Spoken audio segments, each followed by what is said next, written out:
Hello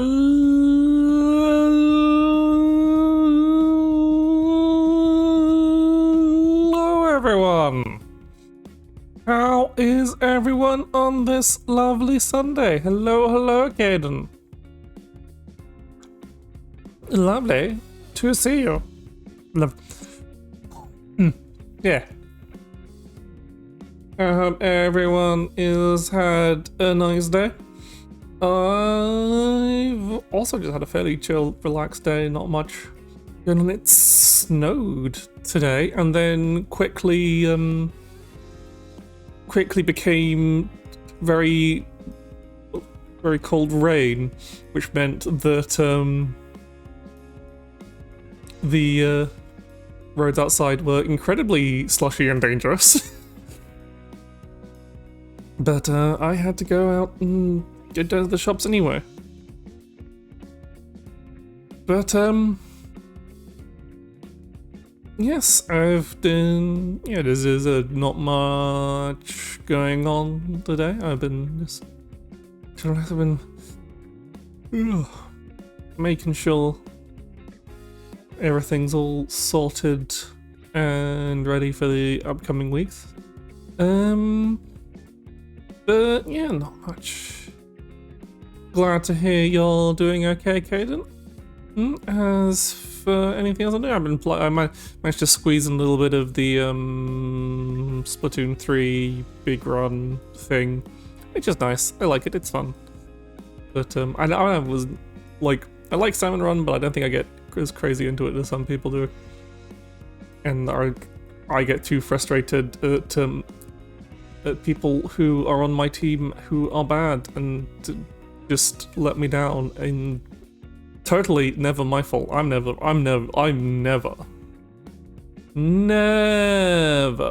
the one who gets us all killed. But yeah, it's fun. Cause like, I kind of wish I did get a chance to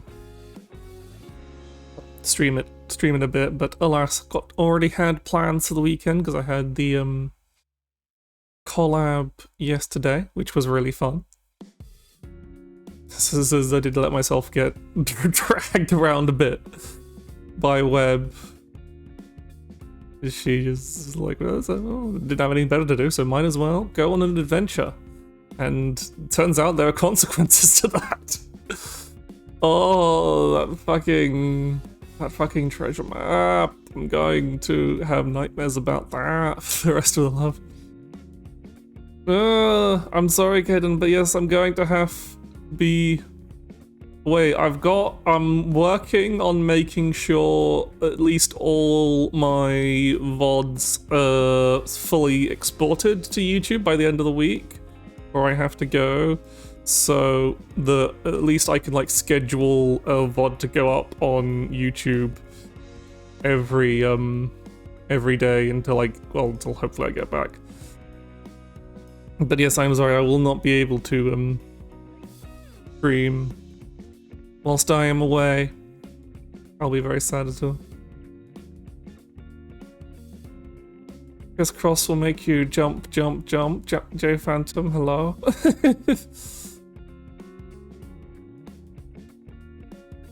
Cross will make you jump. Don't know if anyone will even in the channel will even get that. Am I being too old again? I barely even knew actually Chris Cross has a more American thing. But that was of course Chris Cross with 2 Ks. It was just one of those many you remember him? It was one of those many like 90s, early 2000s mass tossed out stars. It was some rapper kid that, or like rap in quotation marks, hip hop, heavy quotation marks hip hop, that was really just pop music produced by the record companies and all that jazz. Then they were like, oh shit, we got to just churn out a bunch of musicians, make a lot of money off young boys and girls as they buy the CDs Back when CDs were a thing to buy. Do any of you remember CDs? You're just a hermit, Caden. Thank you for the hydrate regime, J. Vandom.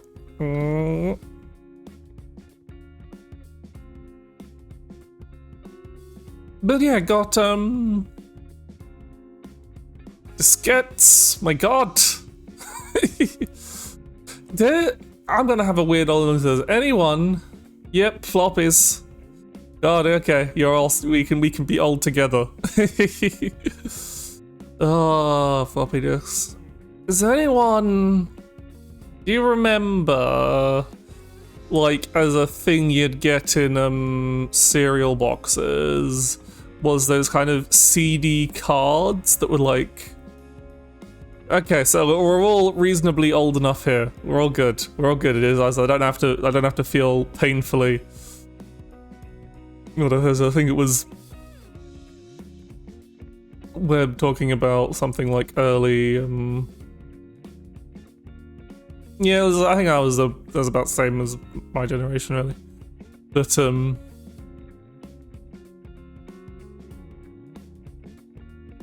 yeah, so I was probably a bit. You were probably a bit younger than me then.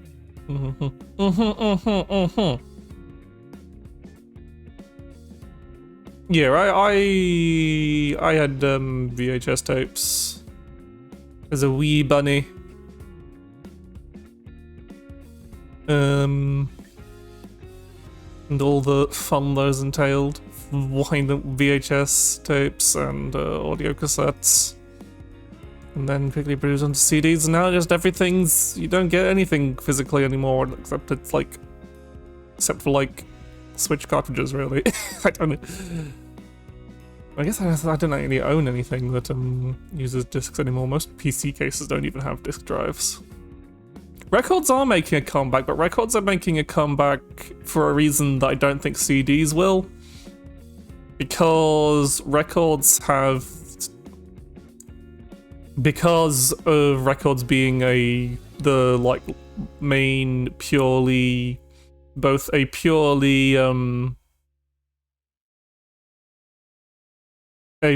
analog medium rather than a digital medium, because like VHS and cassette tapes were like the first early, like, and floppy disks were all the kind of like digital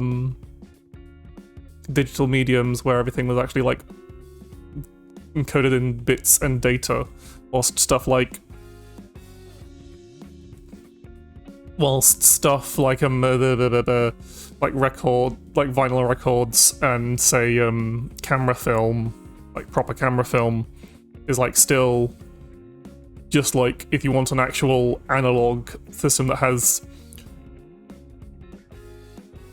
technically all the information that you can't quite digitize, then yeah. And also records are like a reasonably robust storage medium, all things considered. Like, they take up a lot, they're not very efficient on space, but like, as long as the record itself isn't like scratched heavily, it still keeps the grooves in it that the needle passes through, so they actually hold the data, quote marks, in pretty damn well.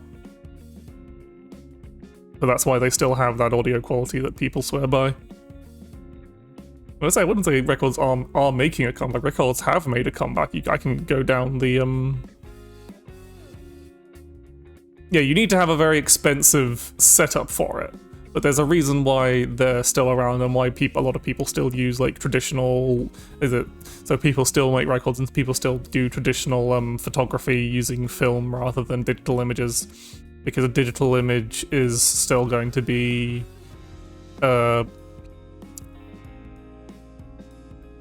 the digital image is like still restricted by the actual like data bytes and bits of like a pixel, like the minimum pixel resolution, whilst an actual film camera is limited by the molecules of the film itself. So you can really have a until like digital image compression because as you go higher resolution, you're also exponentially increasing the data of the image, and then that becomes impractical. So Yeah, there's a whole reasons. I am no expert on things. I am neither a like music nerd or a photography nerd, but I've known music nerds and photography nerds, so that's why I've picked up a bit of this information.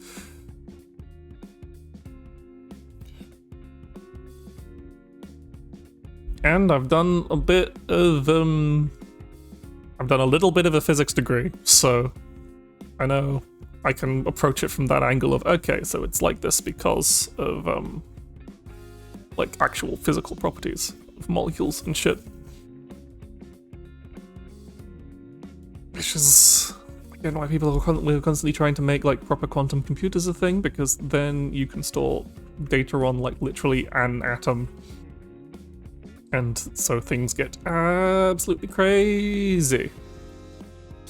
But all that aside, today is not a day to talk. Well, I am not a physics streamer, nor am I a audiophile streamer or a photography streamer. I am a streamer who plays video games and occasionally sings really badly.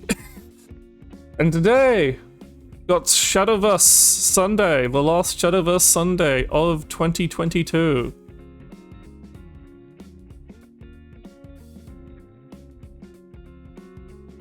And what a day Shadowverse Sunday will be, because we currently...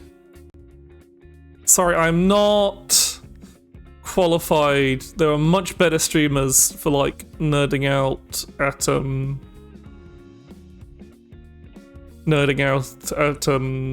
various topics than me. I do not have a kind of in-depth knowledge. I have a lot of surface level knowledge of a various bunch of stuff, but I don't have the like full in-depth knowledge for a bunch of things.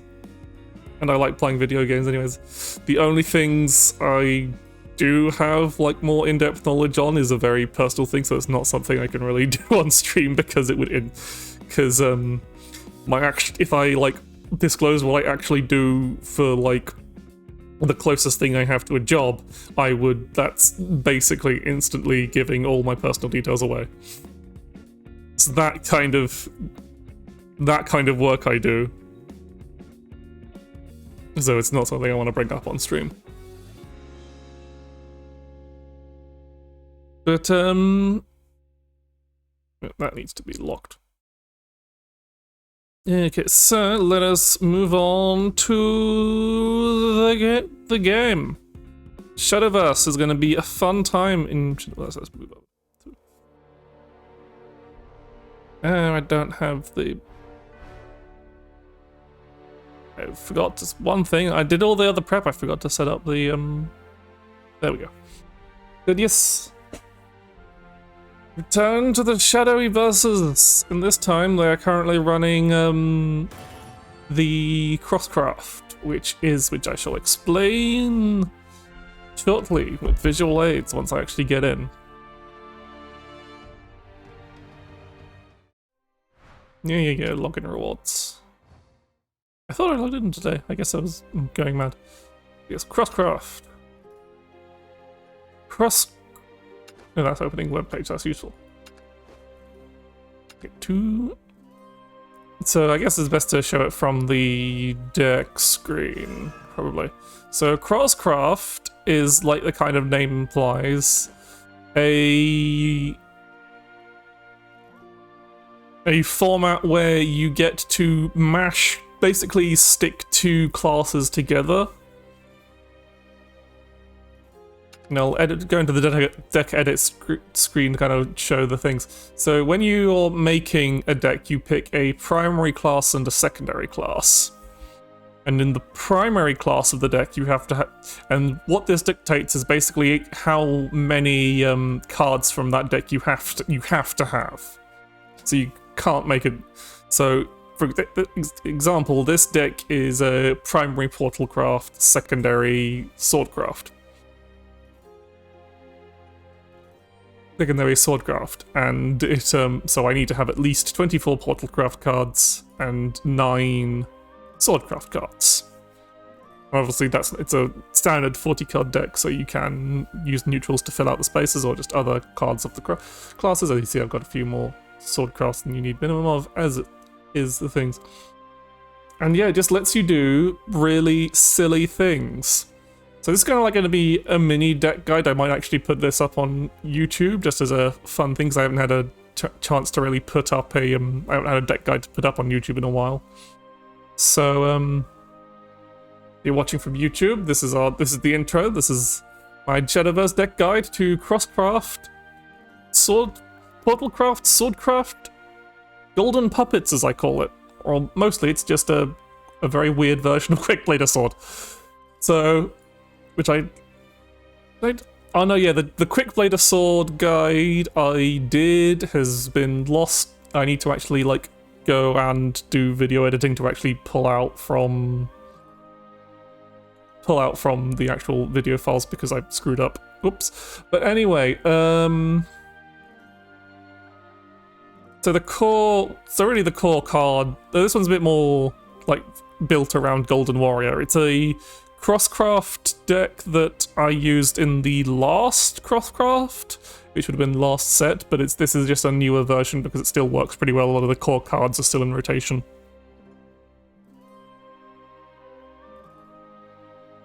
So it's built around Golden Warrior, specifically about the Arthurian Light that it summons. Golden Warrior, of course, being a 3 play point 2/3 that Fountainhead puts a random spell from your deck into your hand, and on Evolve summons Arthurian Light, which is a 5 play point commander amulet that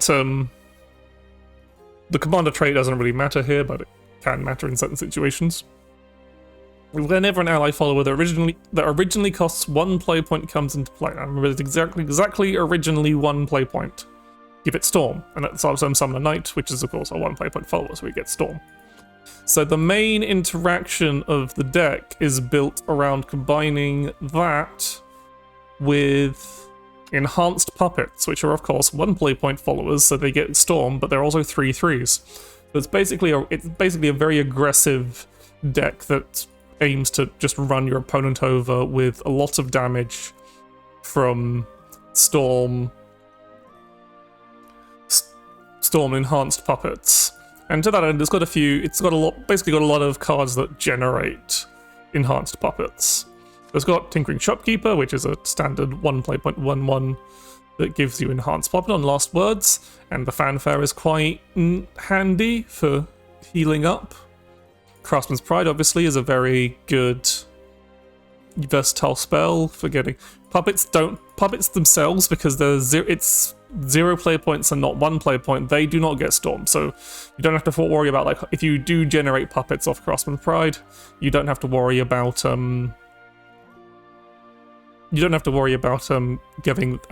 saving them for Storm damage. You can just use them to trade, and you should.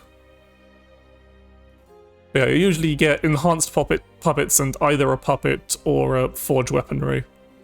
Because Forged Weaponry is, again, very useful to push some damage, especially with your cheap Enhanced Puppets that have Storm, and also with Swift Speed Quickblader, who's mostly in the deck as like an additional extra bit of insurance. He's a really good way to finish off your opponents, because you can get Forged Weaponries from Craftsman Pride, and you also have Angel's Grace to buff as well. Compared to like Quickblader Sword normal, it doesn't like run stuff like Bad Up Katha, because it usually tries to win the game before you have the chance to actually spend that many Evo points.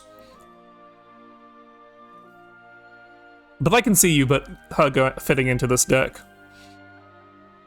So Angel's Grace is just a nice handy little thing to get past like walls of wards, which can be quite a thing in a few of the decks currently in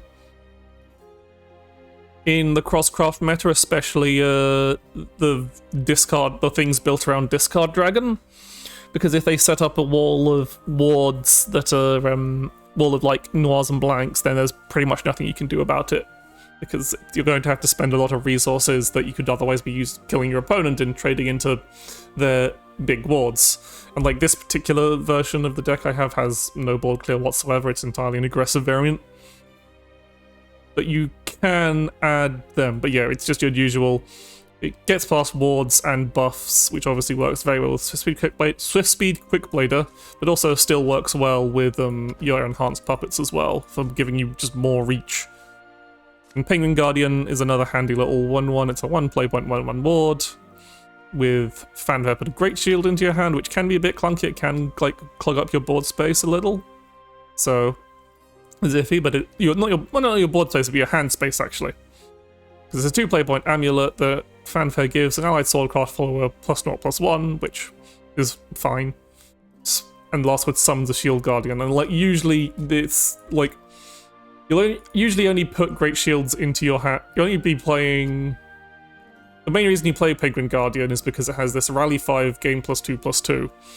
So it gains, and because it's a 1 play point follower, it gains Storm from the Arthurian Light. So it's a 1 play point, it becomes a 1 play point 3/3, so it's like another, it's like an enhanced puppet that sticks around, really, in that case, that has ward, so that can help you out quite a lot. The Great Shield can be a bit of an awkward card. It doesn't really help your deck in any meaningful way apart from increasing your rally count, but so it'll usually just sit in your hand and clog up your hand space a bit, but the bonuses of the Penguin Guardian on getting this +2/+2 makes it worth it. Also, you can just play, it makes for a very, a very good curve on your early turns, because you can play a Penguin Guardian on turn 1, then just as a board presence. Then if it survives until your second turn, which is a lot easier if you're going first, but still pretty common if you're going second, then you can play the Great Shield, which of course buffs it and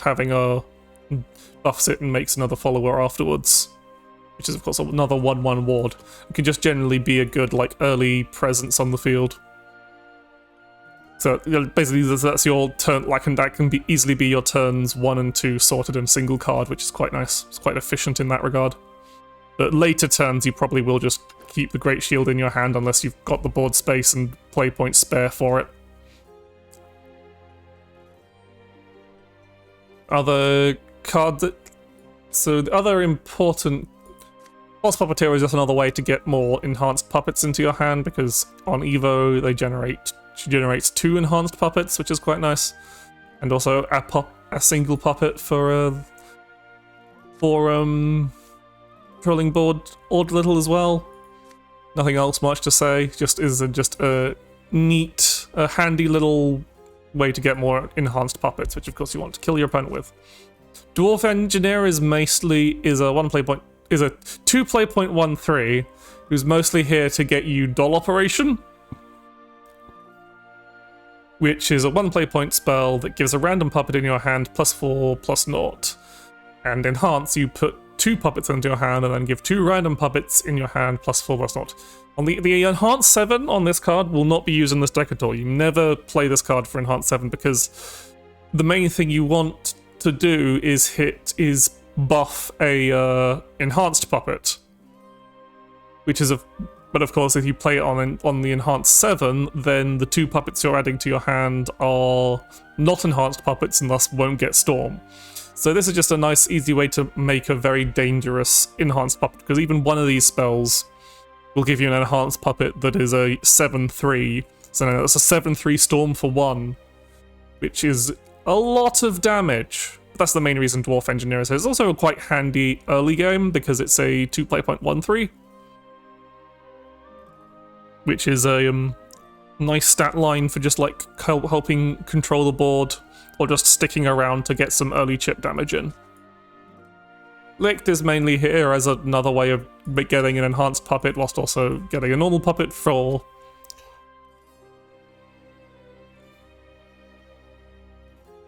board control. This is a very aggressive deck, so you won't hit those 20 allied followers destroyed. And by the time that if a game does last up, games don't last long enough for that to happen, for you to have this really being a backup in Crosscraft. It's a very fast format in the overall. Even the control-y decks kind of just play something ludicrous that kills you instantly fairly quickly compared to normal formats. It can be a bit of extra healing as well with his evolved effect. It's just a nice 3 play point 2/3, not the greatest of stats, but fine on his own. And you start getting a few more things that are designed to like kill with Golden Warrior. Like Merciless Voiding is very good with the Arthurian Light active, because both the Ancient Artifact and the Analyzing Artifact are 1 play point followers, so they both get Storm. So that can just push another 5 damage whilst also being a card that cycles because of the Analyzing Artifact. There's another reason why I've got Inner Discovery, which again, the Analyzing Artifact gets Storm, and it's a card it cycles through, so it gets so it can get you through your deck to make sure you find the pieces that actually kill your opponent faster. And then Jetpack Gunner can do an absolutely absurd amount of damage with Arthurian Light on the field, because of course when he attacks multiple times a turn. So there's a 4 play point 2/4 Storm with Enhance 6, gain the ability to attack 2 times per turn, and Enhance 8, gain the ability to attack 3 times per turn instead. And what's important is that he has, when evolved, he has this Strike, Summon an Ancient Artifact, which of course is, as we just already said, is a 1 play point follower. That's a 3/1. So that gets Storm from the Arthurian Light, which means this can quite easily do a lot of damage just on his own, even on Enhanced 6. Because like Enhanced 6, that's 8 plus 6. That's 8 plus 6 damage. That's 14 damage from a single card, which is quite strong. Of course, that's like your entire turn, but like if you've been hitting your opponent down with enhanced puppets for a few turns, then Jetpack Gunner is by far one of your best ways to finish your opponent. So like it's usually how this deck goes is you'll hit your opponent a few times with some enhanced puppets, and then you'll finish them off with either Jetpack Gunner or a buffed Swift Speed Quickblader. And then I think I've gone through the main reasoning behind every other card apart from General Maximus, which is the new card who's mostly here to be a he can be in Crosscraft, who's actually proven really good because of course he can tutor specific Swordcraft followers.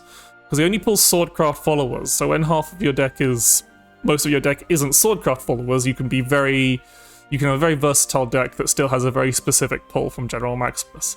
And here our specific pull is pulling Golden Warrior. So like, Golden Warrior is our only 3-cost Swordcraft follower in the deck. You've got a bit of variation on 2 costs, because honestly, whether it pulls Swift Speed Quickblader is mostly just as a handy pull to get a bit of extra storm damage in, and Takatsumi will just be a 2/3 rush when pulled through General Maximus, which is still fine. But yeah, General Maximus is just another way to give some consistency, mostly a way to give some consistency to the deck, so that you can more easily guarantee getting Golden Warrior and playing the Arthurian Light. And of course, the 1 play point follower he will only pull is Penguin Guardian. So I got a couple of him, because you don't want... He's better when you're going second, because obviously then your Evo turn is turn 5 anyway, whilst Golden Warrior is generally better... No, General Maximus is better going first, whilst Golden Warrior is usually better going second, but generally when mulliganing for the deck, you'll generally want to mulligan to make sure you've either got Golden Warrior or General Maximus, because the deck is really... without that Arthurian Light, the deck is in a really rough spot. I don't think I explained Takatsumi, but he's fairly standard. He's mostly there for Evo point recovery and board control with Hero of the Hunt. And that's because obviously you want to make sure you have an Evo point for either your Swift Speed Quickblader or your Jetpack Gunner, so just having a little bit of some cheap Evo point recovery. Because with the combined efforts of Swordcraft cards and puppets, you hit Rally 10 really fast, so that means your Takatsumi recovers Evo points, and Craftsman's Pride, and a Forged Weaponry gives its full buff, which is obviously very important. Like, there's a few other cards you can kind of shuffle things around. Like, I'm already thinking of... I'm going to do a bit of editing now, because I think I'm going to take out the This is a problem, really, because if I take out Inner Discovery, I need to replace it with Portalcraft cards, because I need to hit this 24/24. I really think I need to put Bumpkin Recruit into the deck to give it some more consistency, but I'm not sure what I want to take out is the problem. Because I found that Angel's Grace is really important, because otherwise you get really destroyed by like wards. So I might take out Merciless Voiding. I have to take out Swordcraft on neutral cards. Taking out Swift Speed Quickblader might be an option, to be honest. Because it's less important to the deck, but I still think it's really useful to have, so maybe I'll just replace, like, the Penguin Guardian I've found is quite nice, but might be better at getting a bit more consistency out of the Bumpkin Recruit. I'm thinking I might replace the Inner Discovery. Like, Revised Experiment is another way to get enhanced puppets into your hand, but then again it doesn't do that, so I think I was going to take out...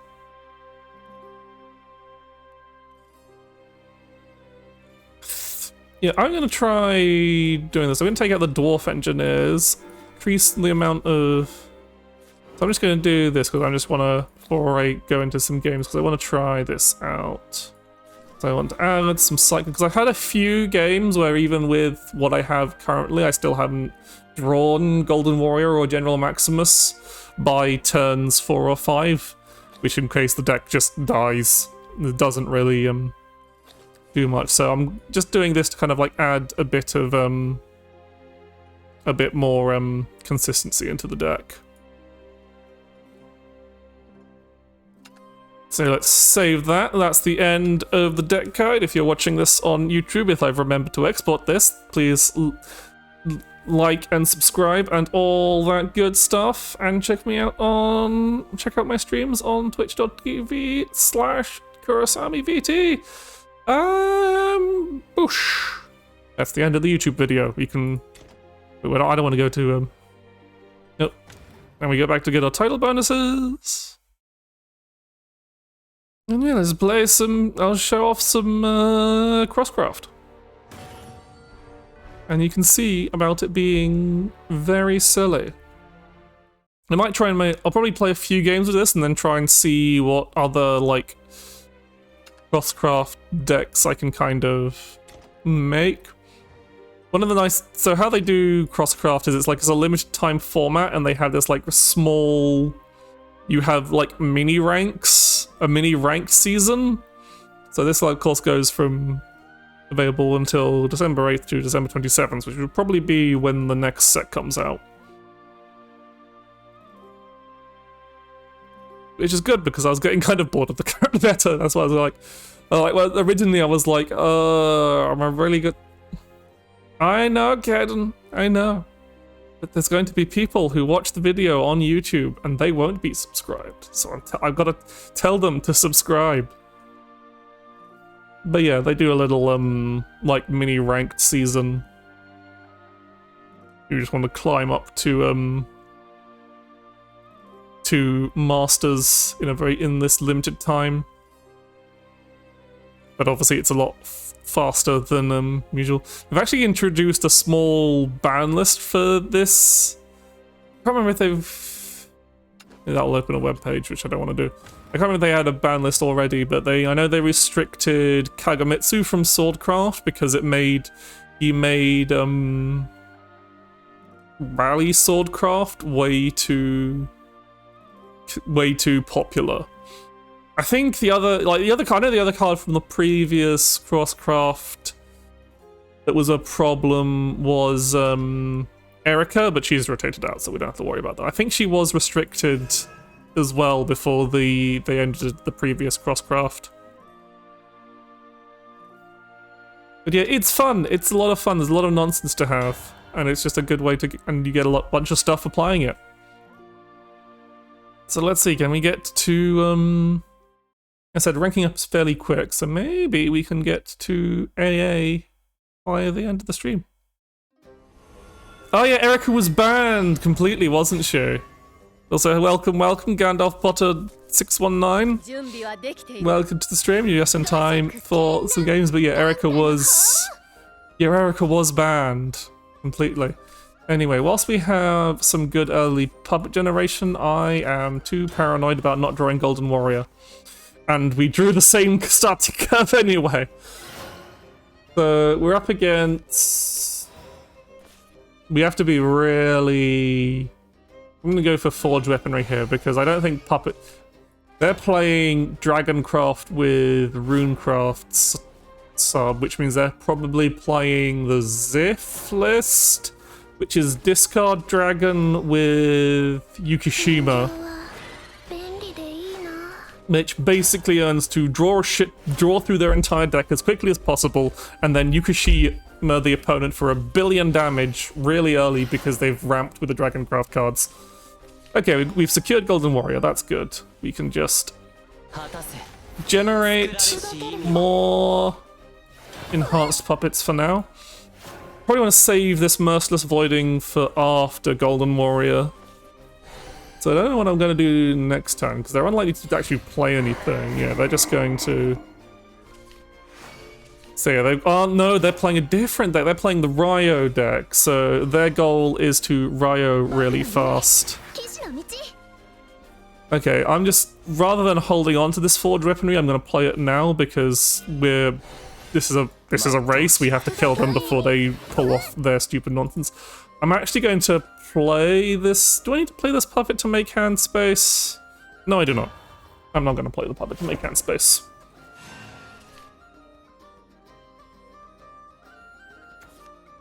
Like, I could have probably saved the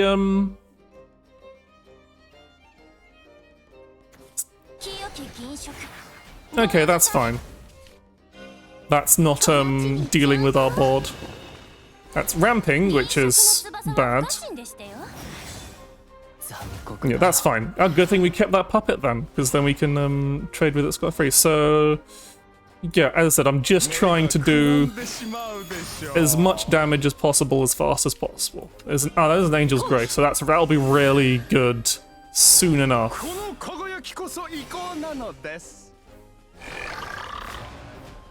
We do, however, have a bit of a board space problem. But, should be fine. So, yeah. So, hopefully, they don't have the play points to Ryo this turn. Oh, our imagination realized that could be a problem. But if they don't heal... Oh, no, they didn't draw a solution. Phew. It helped that they didn't draw all the cards from Imagination Realized because they had too many cards in hand. So yeah, that's just Ryo. That was Ryo Ramp Dragon with the discard stuff. Which I'm not entirely sure is a great idea, to be honest. I don't think you want to run the discard. I mean, I guess the discard core gets you the ramp. But, and I guess you want to discard the stuff you play before Ryo anyway?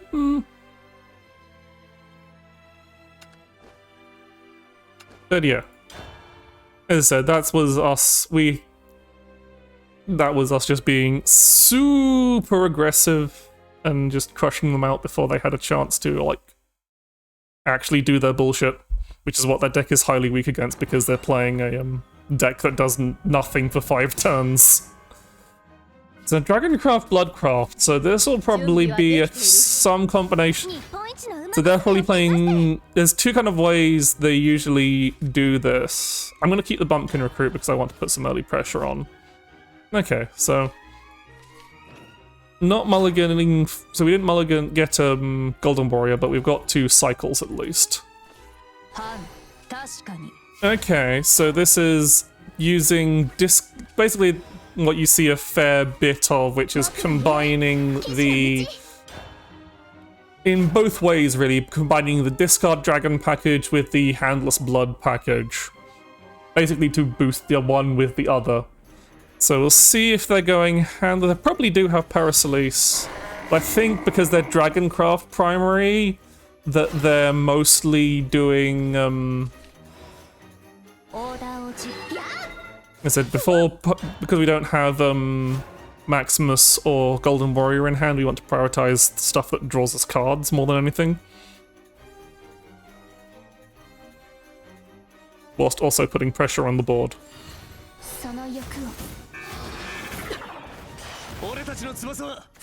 Okay.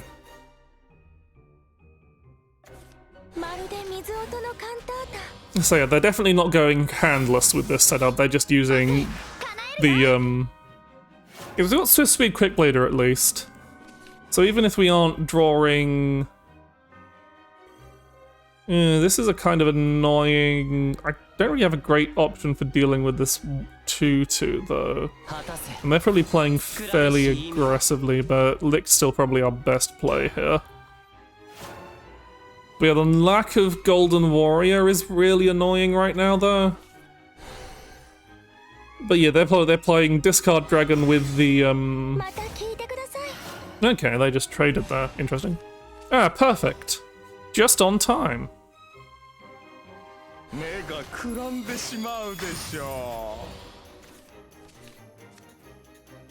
Okay. We can just evolve him, and of course we need to make hand space. I do need to play this enhanced puppet now rather than saving it for anything. But if we can just keep up the pressure onto turn 6, we should just be able to straight up kill them. Because they can't, they've got... Their main wards are... So they can put up a few things, but like... Yeah, Sealong is annoying because that's obviously a heal. At least they're using up the Evo point because they weren't on overflow just yet. Hopefully that hits the puppet. Yep, good, good, good. Okay. So I just want to push as much damage as possible. So I'm going to hit you there. I'm gonna go hit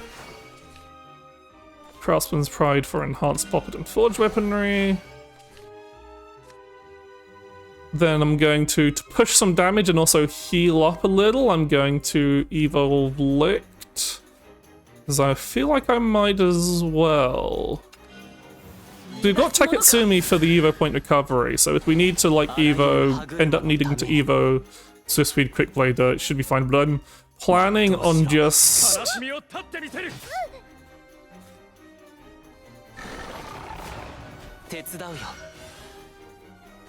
Because, yeah. So we don't have any way to push through wards right now, which is a problem, but we do have...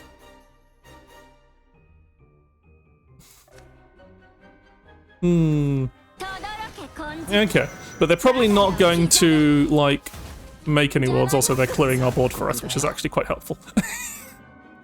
But the only ward they really have is, the 3 play point gold. Because they're not going to be able to get Nor and Blank ward. Yeah, I don't think they can. I think we win. Because they can't ramp to 10, so Nor and Blank doesn't become a ward. At which point we have 500 ways to kill them, but we'll go with the flashiest one.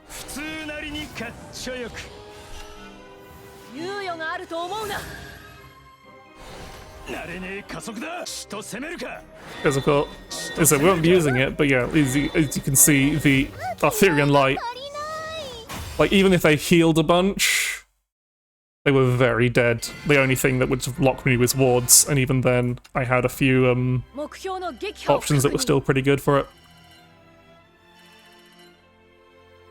And also, like, if they played a ward without healing, I still win, because the, Yeah, Dadboard Gunner for the win! It's his time to shine. Thank you, sexy Ginger Walk. Or Sexy Ginger Ewok. Ah, yeah, Star Wars. I know Star Wars. It's just Ewok. Yeah.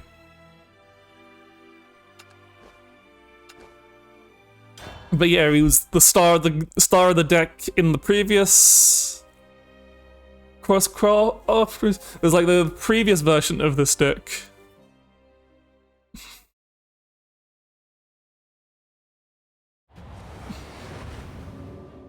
Yeah, now you're making. Oh, thank you for the follow, Sexy Ginger Ewok. Okay, so we've got General Maximus, so that's Golden Warrior secured. Game's going pretty well. We've so far on a winning streak, but I'm actually going to keep this hand because whilst we don't have a turn 2 play, we've got a turn 1 play and a turn 3 play, both of which generate enhanced puppets. So we're probably, I don't know how good our chances are, because we might just be very unfortunate and die on turn 4. Because they're playing the Hoizumi combo, Portal Forest. That's the only deck they play with. What we can be sure of is they aren't going to use puppets this early on. They're going to... Yeah, Handless is a pretty good deck to start with. It's pretty, I said I do complain about it for saying it's a bit, but... Saying it's a bit like, oh, that's Golden Warrior, that's actually even better. But yeah, I do not care about their board. Because their board doesn't matter to me, because regardless of their board state, they're going to make a ridiculous one on turn, and well, that I didn't know that was in their deck. I didn't know the deck ran this. I've only seen this deck a couple of times. I haven't seen like proper lists for it. But that's fine. We've got Licked for that. Licked can quite happily deal with this. So what we're lucky is they haven't made a bunch of puppets already. So they haven't got the Hoizumi combo on turn 4. So that's our chance. That's our chance to actually do something. Yeah, I thought we were gonna play that last. Oh, they're running. Orcus is an interesting choice. What? Okay, maybe this isn't the deck I thought it was. Because I thought you'd be running... See, Crosscraft is wild, there's so many things. Yeah, I thought we were going to play against the Dragoncraft Yukushima deck last game, but it turned out it was the Ryo deck.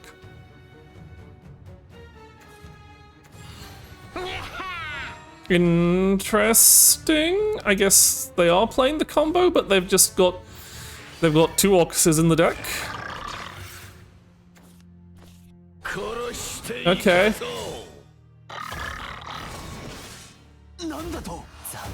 I'm very confused, but I'm going to do what I know, and what I know is apply pressure. That's quite a handy thing that the Golden Warriors... yeah, ramping to Victorious Blader is pretty... or Legendary Sword Commander. Victorious Blader and Legendary Sword Commander is really spicy. I can see that being really painful. But yeah, as far as I'm aware, my opponent is still playing the combo deck, but they've got Orcus for some reason. I'm really confused by the Orcus inclusion. I think my game plan remains... Oh no, it's not running... I guess if they were running Hoizumi, they'd be running Forestcraft main, actually, because you'd need more Forest cards than Portalcraft cards. So they're playing Destruction Portal with Forestcraft additions. Interesting. Okay, I'm just thinking how I want to play this turn. So if I want to play General Maximus, I do need to... Like, General Maximus just makes me a good board and increases my rally count, but it doesn't actually push me to... I think I am just going to go... Yeah, I can imagine that taking a while. See, I'm just going to go pure... I'm going to go pure aggression.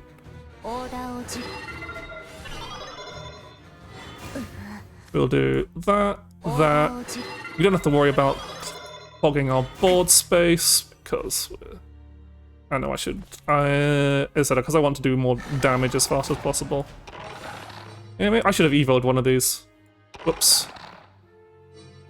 Well, may as well evolve the puppet for reasons. So I should have evolved something that sticks around, but if they haven't taken, because if they're playing Lishena, the impetus on them is for them to clear their own board. So there's no reason. So I'm disincentivized to trade at all, and my best option is to just go face because they want their stuff to die so that it discounts their eggs.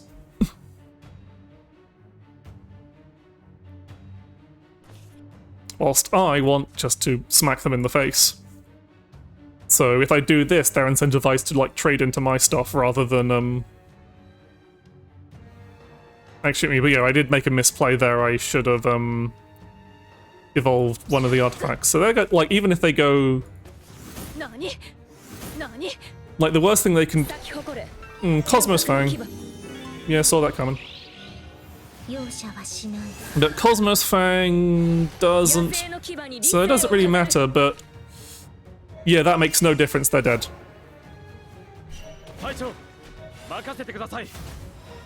Because everything has Storm, so I'm just trying to think of, so one of you, so Craftsman's Right. Oh, I think I fucked this up slightly. I could have pushed more damage, but I'm pretty sure this kills. Yeah.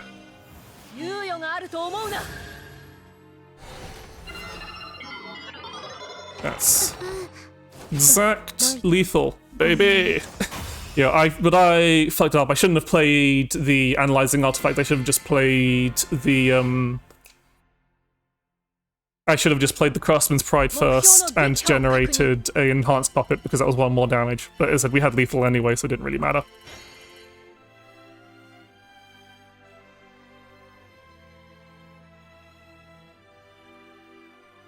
So yeah, currently going on the fourth match in this win streak was done before this stream, but so far, so what other missions do I guess? I guess I do. But yeah, so this deck is fun. I love this deck so much. It's like it's just a nice, it's a weird aggro deck, is what I call it, which makes it more interesting than a really basic aggro deck. But yeah, I've been enjoying a lot, and I think yeah, so far I haven't had the. They're doing Dragoncraft, Runecraft, so we'll see if this. So I'm gonna tuck the quick speed. We've got General Maximus, so we've got our Golden Warrior secured. We've got Inner Discovery, which is a great 2-drop play. Yeah, so it's well, it can be Surprise Yukushima, or it can. Okay, it's Surprise Yukushima if it's running All-Guide Worm. But like, if it is said, I've been assuming the Surprise Yukushima deck previously, and it was the Ryo deck, but like, I think my game plan against, like, the game plan of the deck is really doesn't actually change a lot. It's mostly hit people in the face. But yeah, I think we've probably got a better chance against the Ryo deck. Ryo deck, you just run a bunch of so Ryo, you just run a bunch of the big Dragoncraft followers, Ramp, and Ryo and his tutor, and you just ramp to Ryo, basically, and Imagination realized. That's slightly annoying. Counter magic doesn't really stop us usually because the amulet from Golden Warrior gives us a 1/1 that we can use to break it anyway. But yeah, this is definitely Yukushima rune. Yeah. I don't know if Ryo Dragoncraft is good. It's just, I think it's just an obvious option. Because we don't really have a great turn for. Yushima doesn't usually use counter magic, but I think maybe they've started taking that in though. Yeah, you'd think they'd only use cards to actually like focus on drawing, so maybe it is Raya. It's definitely got Yukushima is definitely in this deck. It's just running counter magic for a reason. But you're absolutely right. I think counter magic is a poor choice because it's it doesn't pull you towards your game plan, which is either ramping or drawing cards. That is the two things the deck should be doing is ramping or drawing cards. Okay, that gives us a pretty decent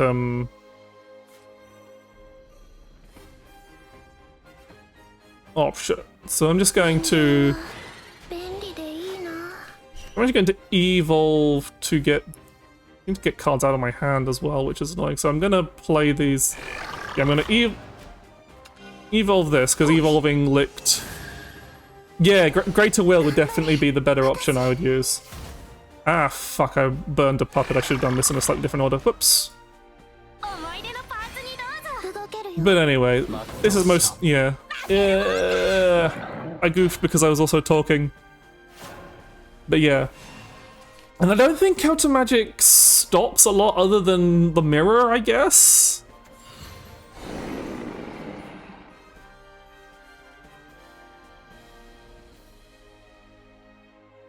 I was kind of hoping they'd play something because I really need something to trade into. I need at least one board space. Because General Maximus is pretty... Okay, they played something I can trade into. Excellent. And my Dragon Zoo... That was the handy thing about playing all those puppets. The Dragon Newts might hit, I think. So... them actually dealing with any part of our board here is actually very useful to us.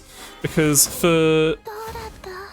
what we need is three... At least for this to work as a tutor, we need at least 3 board spaces. Because we play General Maximus, and like we don't care that is, and then we can trade in you to make. I did make a mistake once of playing General Maximus to making a full board and evolving Golden Warrior first, so I didn't have the board space, which was a misplay, some would say. But there.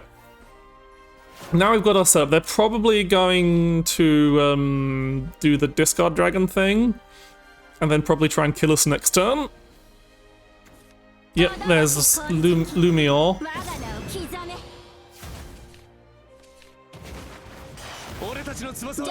So what's good for us is the Noran blanks won't be active. They won't give them ward. So I think. Okay, they've got a ward there. That's annoying. But at least they're discarding their Noran blanks now before they hit 10. But I think if they have Yukushima in hand, we're very dead. If we have... I'm just trying to think. Jetpack Gunner still does a lot, but we also need to actually deal with these Noran blanks. We can't leave... Yeah, we need to... If we're not killing... this sucks! This really sucks. Okay, I'm gonna go. We have to do it kind of like this way. Unfortunately, we have to use a lot of. We have to spend this turn clearing board because we can't kill. I think we've lost this because.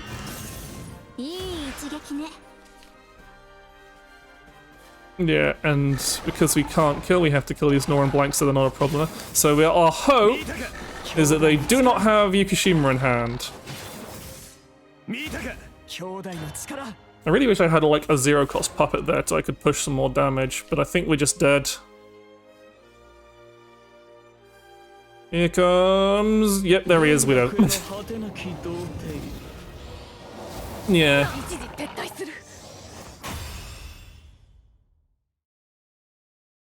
Yeah.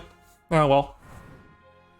Just couldn't quite get the kill in because of that ward, especially because it was a 5/4 ward, and because we couldn't get the kill in, we had to trade the board. We needed to get some more damage in before they set up that board, really. That was the, that was our shortcoming. You can't win them all. Still on a pretty good streak. We should be able to get to rank AA.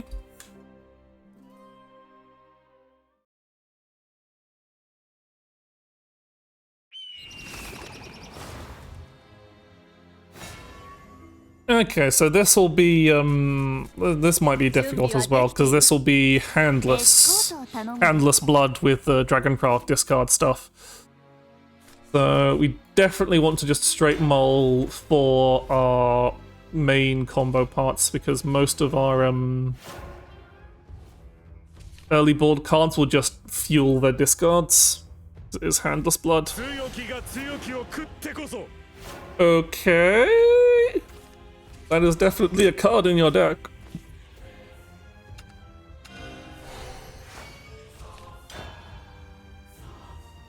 Like, puppets against this is... So one, why do you... I guess they do run Adherent of Ardor just to, like... as, like, extra burn, I guess? But it's definitely handless, yeah.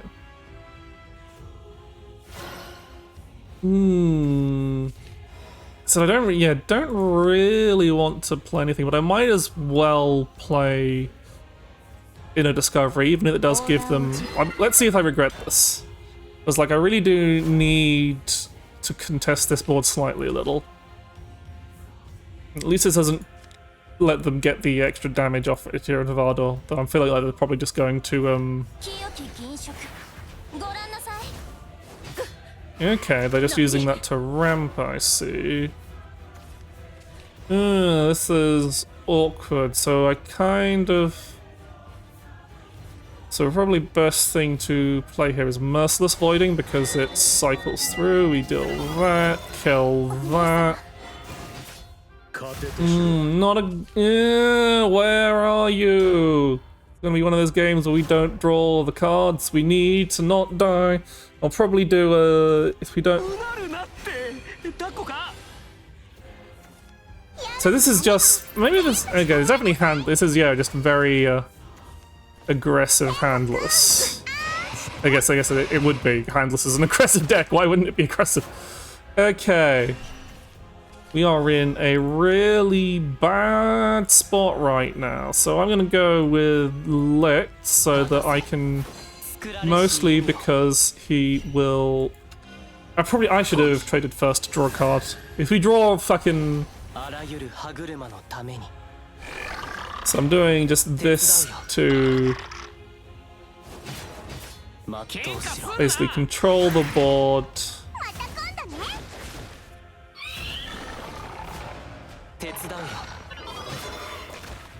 You kind of just put a bit of pressure on. But yeah, not a great point, because now they're going to start their Paracelese nonsense.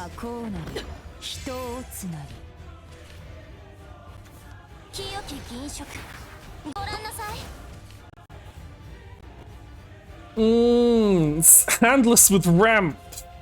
Fuck. Who allowed this? Oh, and they're getting so many Paracelese discards. I think we're going to die. I don't think we're surviving this one. We haven't drawn... we have not drawn the cards that win us the game. You kind of help, I guess? The thing is, if we play General Maximus, we can't deal with this 6/6 Bat Usher. I think we're going to die regardless of what we do. This mega sucks. Yeah, so I have to False Puppeteer here. Evolve to get more. Did I just burn the... I did burn the Enhanced Puppet. But we can clear. But I think...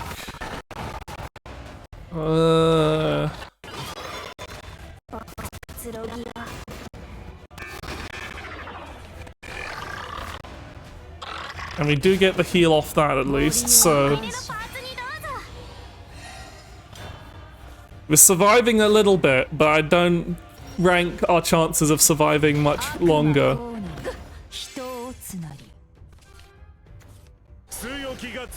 Yeah, they're using that as burn. That's what Eterno does. Yep.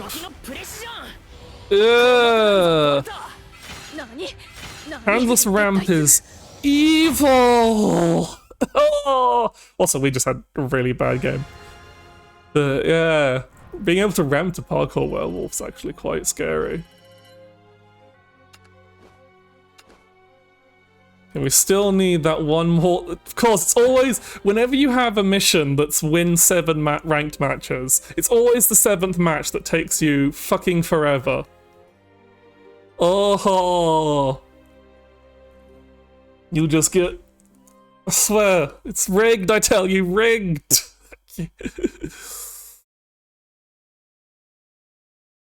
We'll get there, we'll get there, it's fine. We're still on a, okay, Portalcraft Shadowcraft. So that will probably be... Okay, so we've got Golden Warrior, so we'll keep... Attempt to keep all of this, because they're not going... So...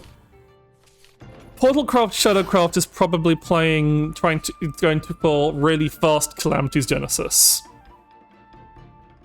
Yeah, it's the Calamity's Genesis deck. So they're not really going to make any kind of board presence early on. They're pretty much just going to try and get to their Calamity's Genesis count as fast as possible. So they're just going to play a bunch of Burial Rites. And we're just going to want to generate puppets and be really aggressive so that we can Golden Warrior into... The Ravenous is actually, that's pretty good, because that's them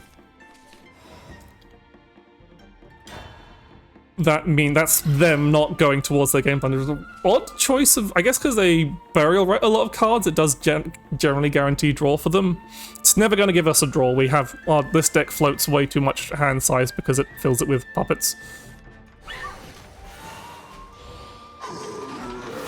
This is a budget version, it's running Megastone Guardian. This person don't have the vials to be running that deck. Because, let me tell you, the cost for Calamity's Burial Rite is a lot, because a lot of the deck is almost entirely legendaries. What is this deck? And that's actually very annoying. What do we get here?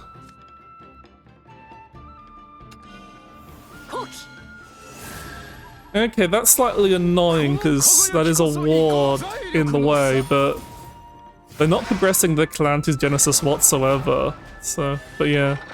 Annoying ward that stopped us from getting free damage in. But I'm very confused about this deck because... Ultimate Baja? What? I need to stay focused. I don't want to lose by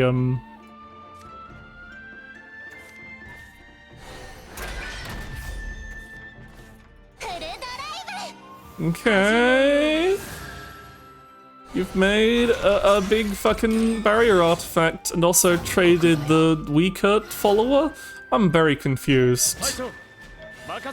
I'm just going to... Rather than hold on to this Taketsumi, it's better to use it to clear off. It could be random BS Go. I think they have built the deck around Calamity's Genesis, but they've just, you know, not actually got the cards. Anyway, so let's do... I'm actually going to fill this last board spot with another Golden Warrior rather than pushing damage, I think. Might be... This is... Yeah. So I'm not getting the rally effect off, but I don't think it's going to matter in this matchup anyway. And yeah, I do kind of want to rush him down, but I also... Yeah, I think they're making a Calamity's Genesis Burial Rite deck, they just don't have the cards for it. Because they have stuff like Mega. Like, see, they've got Chaotic Doom. This is definitely... It's definitely that deck, just worse. So let's hope they don't roll heals. Heals would be bad.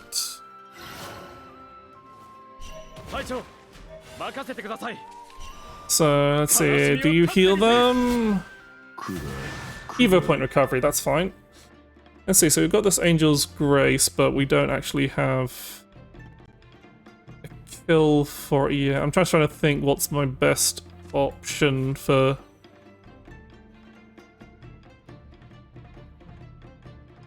Nice. Sorry, I'm having a think on this turn. I think, yeah, if I just use one of these puppets to... Please don't be heal. Good, wasted Evo point recovery. And then... No, we want to save the Evo point, that Evo point there. Ah, we can do Enhanced Puppet and Forged Weaponry.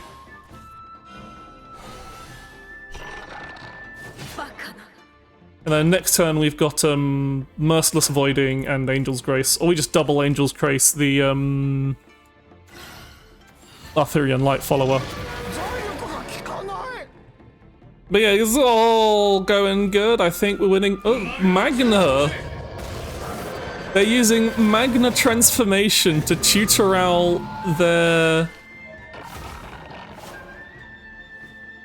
That's certainly an interesting play. I'm gonna do this play, it's funnier.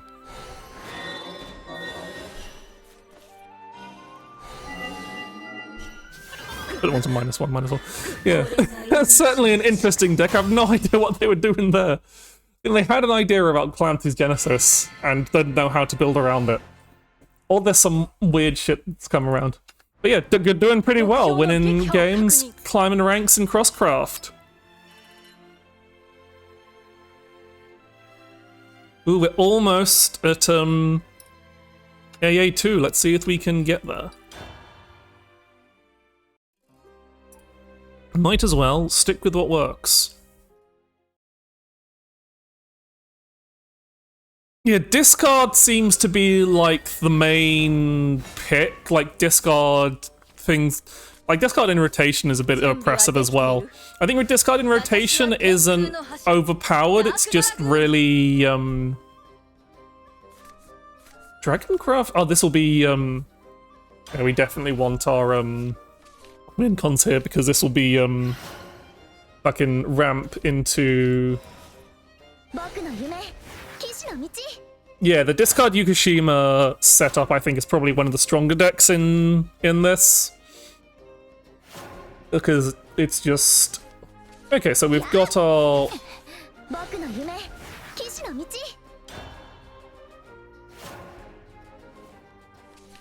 We've got Golden Warriors secured and a board in the bag. So yeah, this is... Orbed Cancer, I guess, to cycle through. And we've got a decent amount of enhanced puppet generation. But I think, yeah, discard dragon might be one of the stronger options. Like the discard Yukushima bomb, I think is really quite strong. That is like, I've still had success against it with this deck, so I think it's still. I think discard Yukushima is still really weak to aggressive decks, which so that keeps it in like what I'm playing right now. So that kind of keeps it in check a bit. I'm actually going to use, again, because we're just trying to kill them as quick as possible, I'm going to use an Angel's Grace here, just as pure force of damage. You want to kill them as fast and as early as possible. Because that puts him out of, also puts him out of range of them, the tidal either. Okay, Brave Vanguard. That works. I was like to say, oh, I'm out of range of the damage from C Long, but they had that up their sleeve.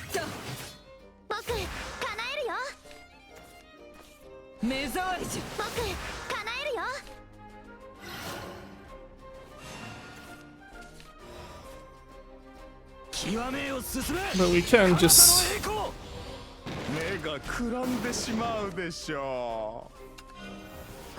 So.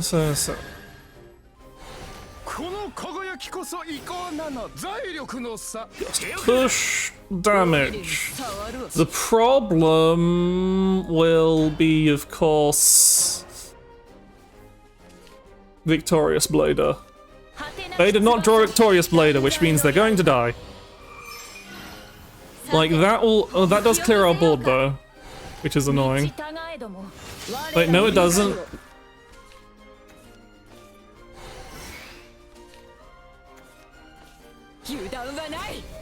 They're actually making our life easier for us by damaging Olivia and Sylvia? Okay. So... I'm just thinking how I want to do this. I think, like, if I'm gonna kill the... I want to get as much damage through as possible without... Yeah, so I can play this. We bump this with that, and that. We don't care about them drawing cards because we're killing them.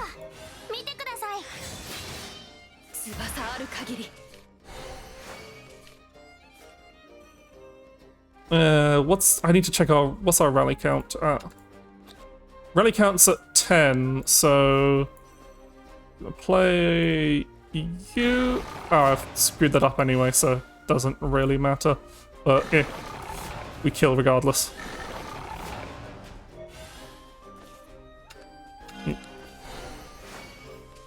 Yeah. It's 12 damage from just a board of puppets.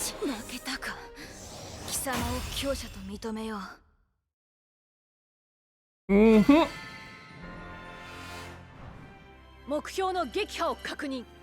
Yeah, that was more play point efficient damage than going for the I forgot you still have to do the fucking rank up trials and Crestcraft. But yeah, that was definitely more play point efficient damage than going for forge weaponry, than say trying to get the forge weaponry off anyway.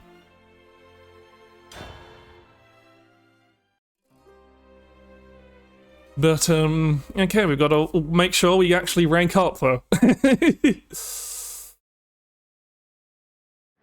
Then I might look at messing about with some other decks. Especially because when we rank up, we can't rank down, so I have nothing to lose. Okay, it's Portal Sword. Yeah, well, keeping an early board against Portal Sword doesn't really matter, they're just going to clear it off, so it's probably better to build again. As I probably could have kept the Bumpkin Recruit. I'm definitely feeling swapping out the Penguin Guardian for Bumpkin Recruit was the better option. So what is... Portal Sword, I'm guessing, is like Hyper Turbo Rally times. Like, I'm guessing that's what they're going for. Well, I'm going for... which I'm guessing is also very aggressive, so again, dealing with that nonsense before it gets out of control.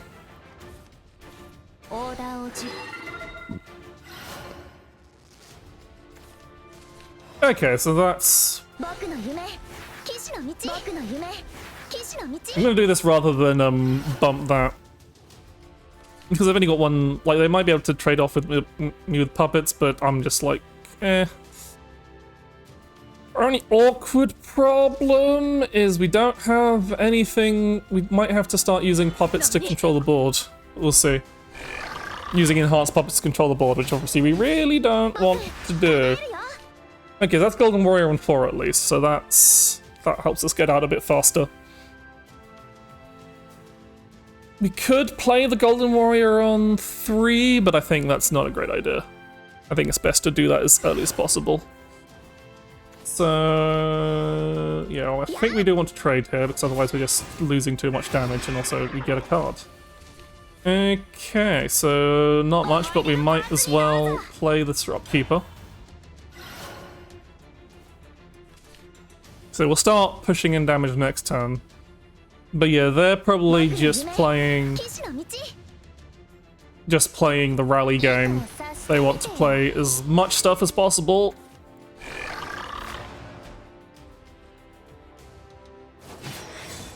And have really high rally really fast, which I'm telling you, not really sure works, because all the good rally, the biggest rally payoff is limited, because you don't have, friend, you do not have more than one Kagamitsu. That's the problem, they only have, like, they are going to General Maximus next turn. And there's like, they've got the General Maximus to pull Kagamitsu, but oh no, they're Golden Warrioring. So yeah, they have a similar win plan to my deck, but they're running more. Ooh, that. It's a one play point. Yeah, Kage would have. I'd have had. Okay. It's funny that we're putting Wielder of the Cosmos in the deck. And by funny, I mean really fucking annoying. Okay, what's my optimal thing? So I need to deal with their annoying parts of the board. I'm tempted to just puppet them down so that they've only got 1/1. So they're mostly board locked. Because I want to deal... Okay. Like,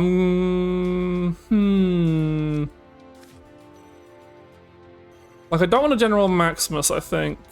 Yeah, they'll have 2 spaces, and also, so if I play puppets, they'll still be able to trade into the puppets, which is annoying. So I'm just kind of thinking, what's my best option here? I think my best option is still just like Jetpack, just push as much damage and hope they can't kill me. So I can't put any wards in play. So yeah, I'm just pushing damage so that I can try and kill them before they kill me.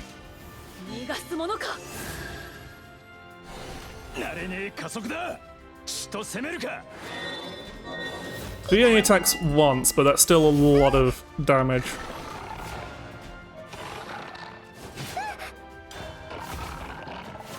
There, yeah, I'm just going to go. They've only got 1 space because of the knight. But yeah, they're going to trade their board to make more space. And regardless of what I did, they'd have board space to trade in. Ah, they're doing the Robo-Pup shenanigans. Okay.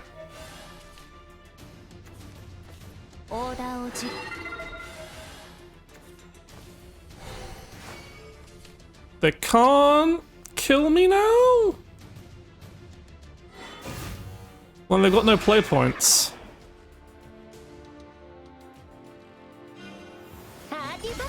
That also doesn't gain any damage. Yeah. Did they forget that he doesn't gain any stats on Evo?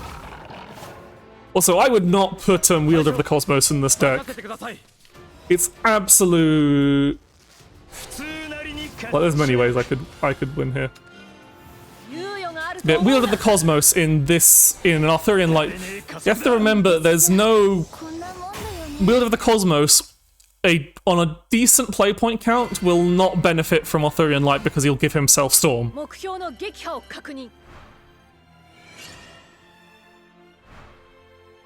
Like, it's a very weak benefiter of Arthurian Light. Arthurian Light just guarantees Storm, but then it means if it gets Storm, it's wasted. It's based on original cost, so it'll give, so regardless of what you play, Wielder of the Cosmos at, it'll get Storm. But as I said, I don't think it. I think it just makes the aggressive deck way too inconsistent. I kind of guess why, because Wielder of the Cosmos is great against control, but I don't think it's strong enough in the kind of control you see in Crosscraft. Because Wielder of the Cosmos is not going to save you from Yukishima. He absolutely will never save you from that. Yeah.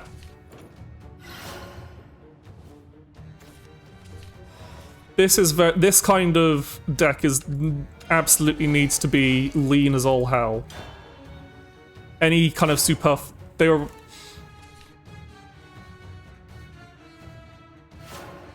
were kind of running a more like rally-oriented version of it, where I'm just running pure murder. Oh, they've given up. We'll take those. Which means we get to AA0, baby!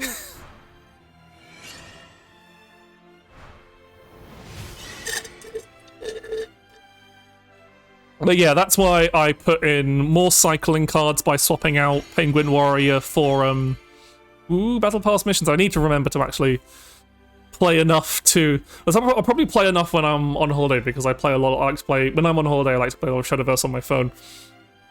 But, yeah. So look at it, there's a lot of things I did, like I put in Bumpkin Recruit over Penguin Warrior because it's more cycle. I'm running the Inner Discoveries because again that's cycle, and Merciless Voiding is more cycle. And General Maximus and as a tutor. They're essentially... And that's why I think I've made a fairly consistent version of the deck, because it almost always hits Golden Warrior, whilst going for stuff like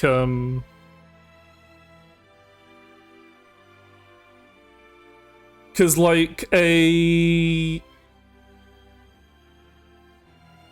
I was to add like let's not play another game. I just want to, because one of the things that walls the deck is like, obviously it doesn't show up here, it only shows up rotations. So one of the things that kind of walls the deck a bit hard is wards. And thankfully there aren't too many wards. This is why I have Angel's Grace in the deck, rather than main decking any forged weaponries.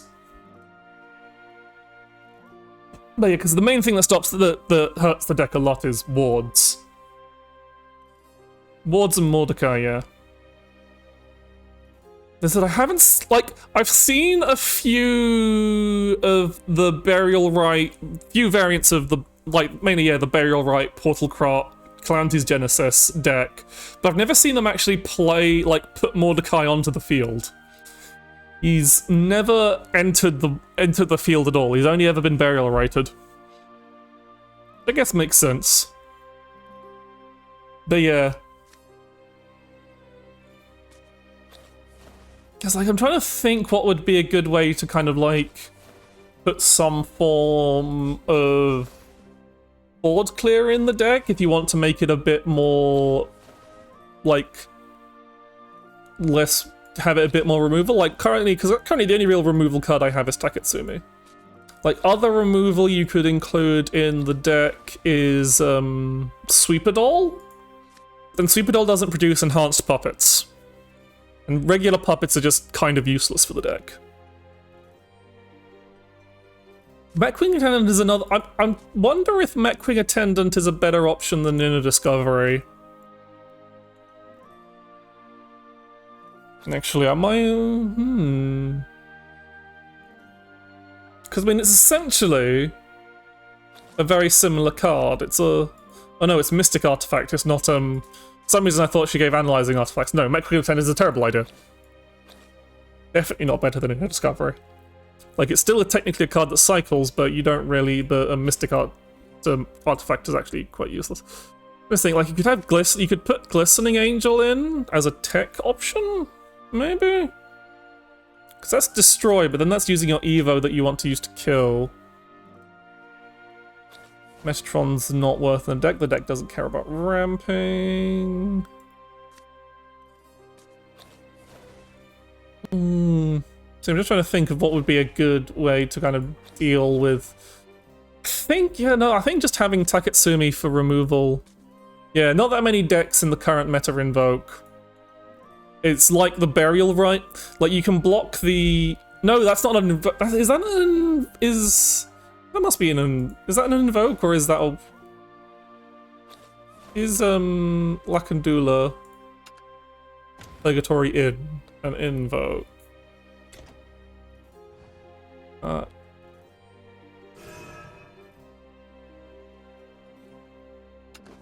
Shadowcraft, legendary. Yeah, because it just confuses me because it's an end of turn. Yeah, but it's not worth blocking. It's because you can kind of slow them down and preserve your board, but it's not really a card really worth blocking. It's not really worth running a tech card for. I think when this deck sees something that could make a decent amount of wards, it just goes, oh, well, I hope they're in range for, they're under 10 health, so that I can Angel's Grace Swift Speed Quick Blade at them. That's pretty much it. Yeah, I guess, yeah, it is just Angel's Grace as the only worthwhile tech option, because it is just useful outside of that. I have to remember that you can just Angel's Grace without enhancing it. Shion, yeah, Shion could be in the deck to stop Yukushima, yeah. I don't know what I'd take out for Shion. It'd have to be a Portal Craft card. I think all the current... Like, you could take out Taketsumi.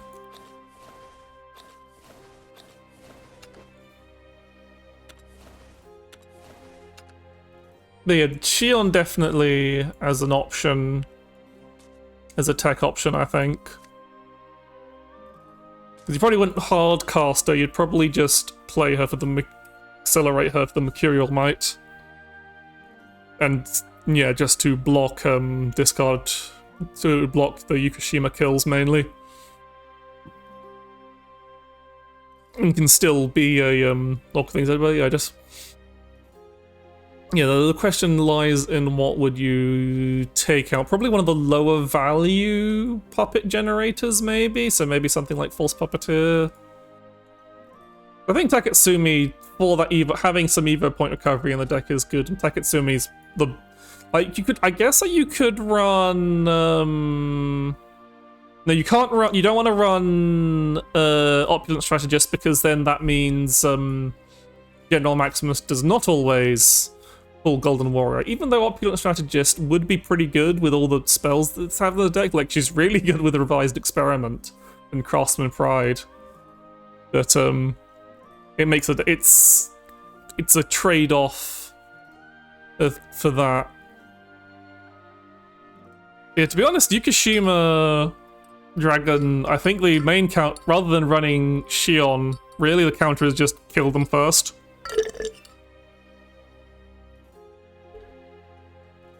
Yeah, I could see cutting one Maximus for a Shion. Let's try that.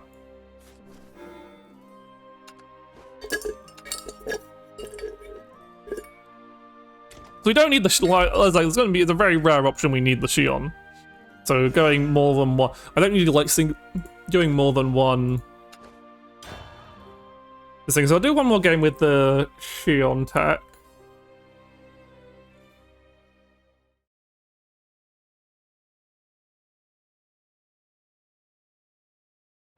Yeah, I think because I did feel a bit awkward. Bloodcraft, Forestcraft. Interesting. Probably an Evolve deck.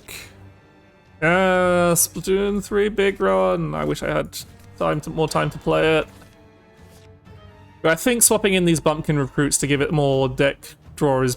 So I was paranoid a bit because I ran into a bunch of games where I didn't draw any Golden Warriors or Maximuses, despite having that led up, but I think the bumpkin recruit has made this a lot more consistent over the Penguin Warrior.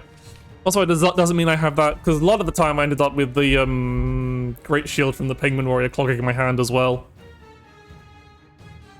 So I think whilst it's made the deck... Yeah, this is definitely an Evo-based deck if it's Blood Forest. Which means I'm actually allowed to play an early board. Yeah, so there'll definitely be, yeah.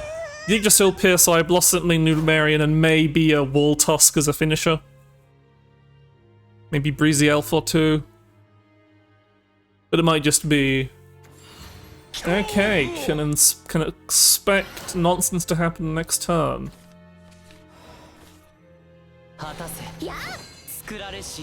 But they're pretty good. Yeah, there's definitely gonna be a Kali, Scorpion of the Depths. Yep. Good thing we have a puppet here. Okay, yeah. Kind of as expected. Yeah, and exactly what we needed. There's a second lick, so we don't have to burn any enhanced puppets here. We can just very cleanly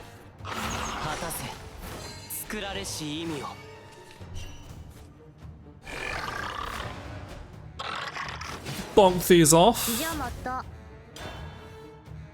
Right, is once they get online, the problem is, of course, once they get online, they'll have a bunch of healing, which will be very annoying.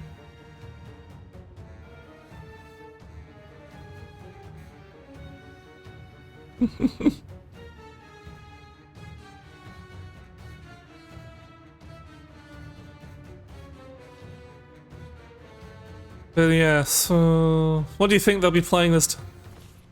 And Crimson Virtue. Crimson Virtue and a Kali? Oh, that's good. That's not an... And they're not even evoing him for the minor amounts of pings. Foolishness. So, options I have... I could General Maximus instead of Golden Warrior and just make a scary behold. Yeah, they're behind any evos, which was... So, I think I'm going to do the plot, like... What do you think? Should I do a General Maximus to make a wider board, or Golden Warrior? Yeah, they've probably drawn a Bloodlust Demon, which is not great for them at this point. I think if I don't play the General Maximus now, it's not going to get played. And also this thins my deck out of stuff, so I'm going to do this. Yeah. Make the board presence, make it scary, and trade cleanly with this. I'm not pushing any damage yet, but forcing them to respond to a quite mean board. Yeah.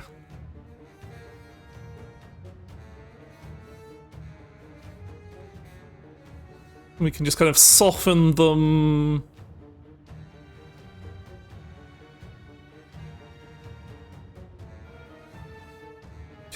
Without the Evos active, yeah, it feels like they've probably... Okay, I'm still not entirely sure whether an Evo the Tsurugi. They have 3 Evo points. You might as well spend them.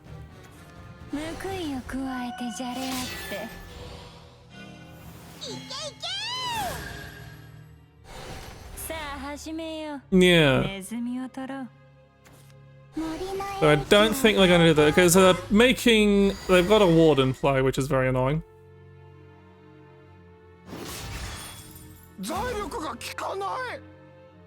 Yeah, so that's how they can kind of... Is this...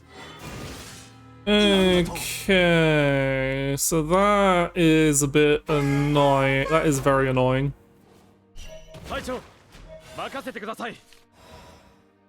To get one develop, tempted just to play the Shion here and force them to deal with it.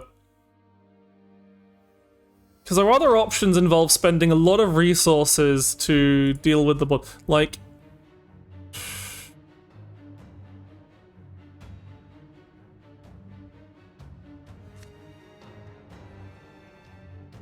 Like, I'll play the shield. I won't use... They're only on 4 evos, so that'll be active next turn, but then that's only 3 damage. I'd rather...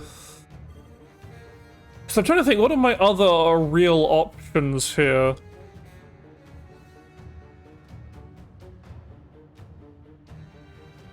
Is to burn a bunch of resources and not kill. So I'm gonna go for the...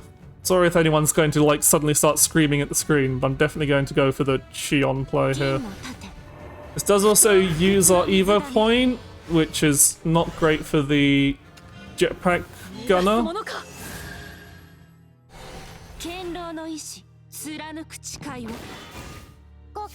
And I'm just gonna go face. Just to kind of keep them softened up, because they're gonna heal from this. Maybe they also don't realize that Shion is immune to Bane. Yeah, I just don't, kind of hoping I can draw the second Takatsumi now. I think I've made a mistake. But to be honest, I don't... Okay, Malicious Blader.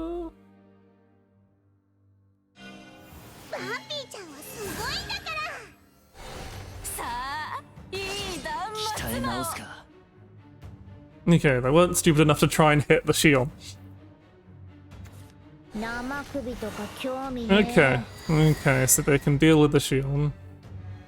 I think I made a mistake there. That Lunarian really made things awkward. So they're going to heal to 17.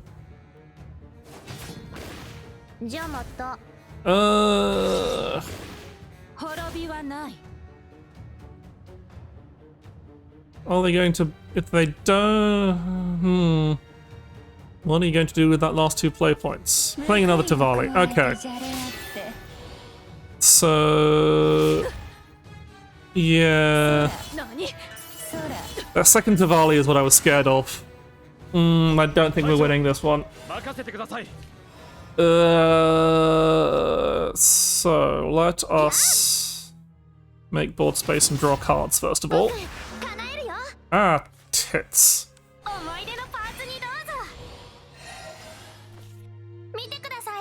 Did that in the wrong order.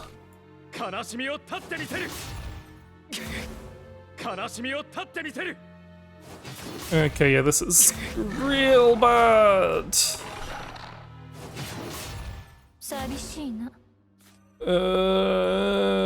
Yeah, I just have to burn a load of resources. This is really bad. I've made a mistake. Then I don't know if we had much of a chance to begin with. Might as well play you to try and get a useful spell like Angel's Grace. And I shouldn't have spent that Evo point. Oh. Fucked up.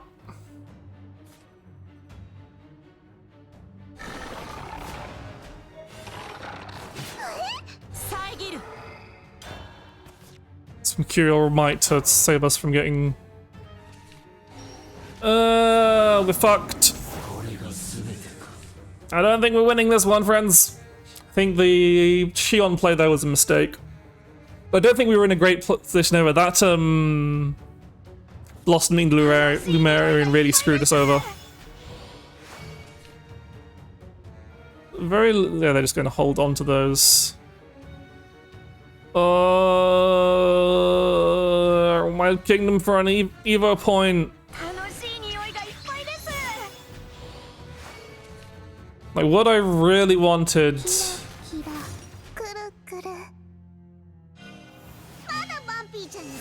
I guess they're glad that saved that.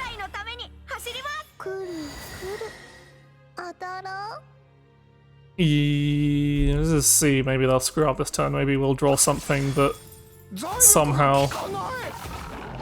If we top deck...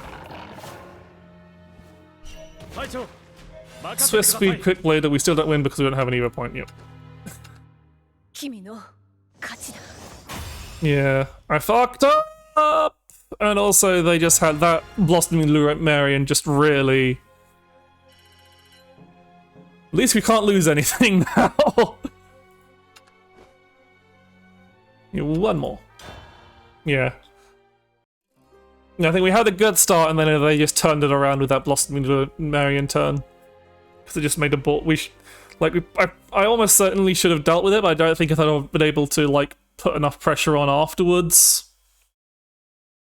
Because they'd be at war.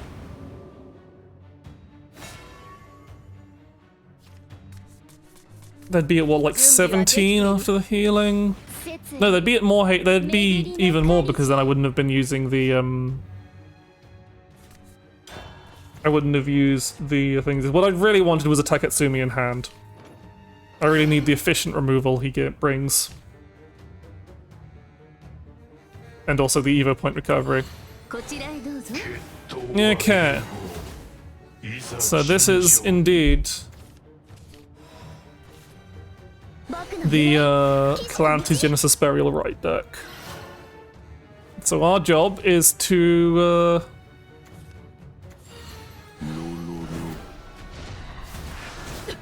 that's fine.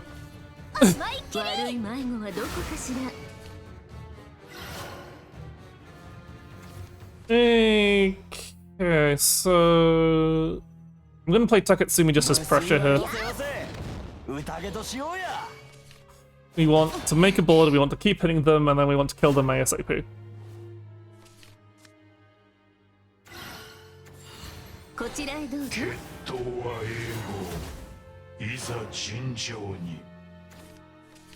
And we've got Golden Warrior. Next turn, we'll probably have too large of a board for it, to actually pay it off, but we'll have him. Okay, that's good. They're clearing our board for us. Oh, that's huh. That was some fast necromancy. Okay, well, have to deal with that real fast. So yeah, rather than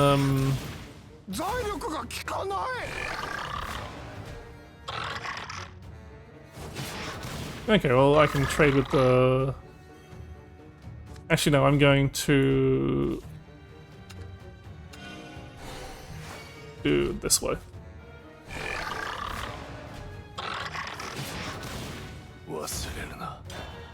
But at least that means that was a turn that they weren't, I didn't realize they'd gotten to fucking 8 shadows that fast. Fucking Shadowcraft and the shadows. It's fine. Maybe I should have done the...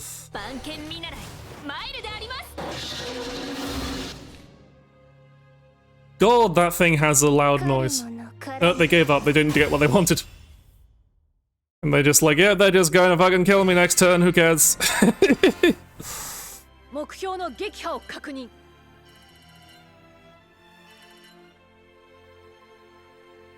Okay. That was it. Okay, so I kind of want to like that's pretty. Let's get our cross-craft rewards so far. Pretty sleeves. So we've got the reward that matters, though obviously getting to Master to get the Seer's Globe would be quite nice. I say to get the Seer's Globe, I haven't used a Seer's Globe in ages. I'm just going to do a bit of a adjust and stretch. Because that's important to do. Yeah, so I'm trying to think what other decks I have the cards. Let's just open some packs. So whilst I'm thinking, I'm trying to think what kind of other decks I actually have the cards for, because a lot of them are using new cards I don't have. Or just cards I've never bothered getting before. And obviously I don't want to craft cards that are about any cards that are about to rotate out, or any cards that that's a nice bunch of vials more than anything. Any cards that are about to rotate out, or any cards that are like only useful in Crosscraft. Because that's just inefficient.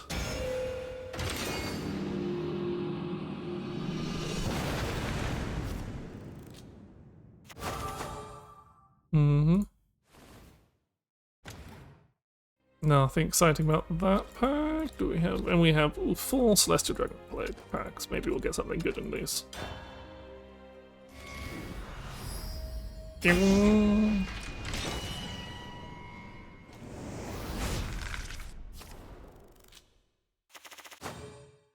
Nothing but.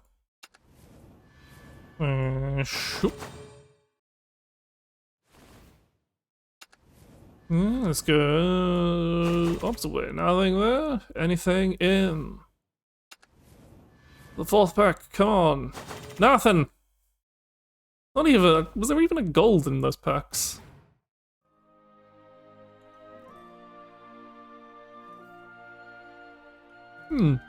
Disappointing. Yeah, I don't want to spend any of my coins. I want to save that for the next set.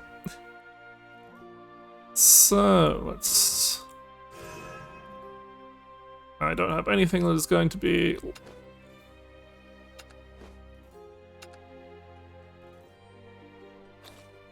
Anything, so. Yeah, because. I don't have the discard dragon package. I never made that deck. I don't really feel like making the deck. It's not a deck I enjoy. For reasons I don't really have reasons. I'm just like, I just look at the deck and go, I don't want to play it. But yeah, one is.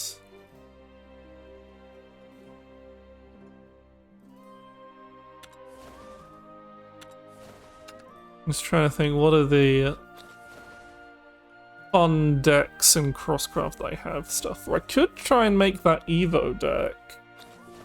Probably have the cards. I don't have the newer pack Evo cards though. I'd have to make those, and that might be like I'd have to make what's his face? Guitar Demon Man. I mean, that's all I'd have to make for the deck, really, I think. Because I've got waltzes. Yeah, I don't have any of him though.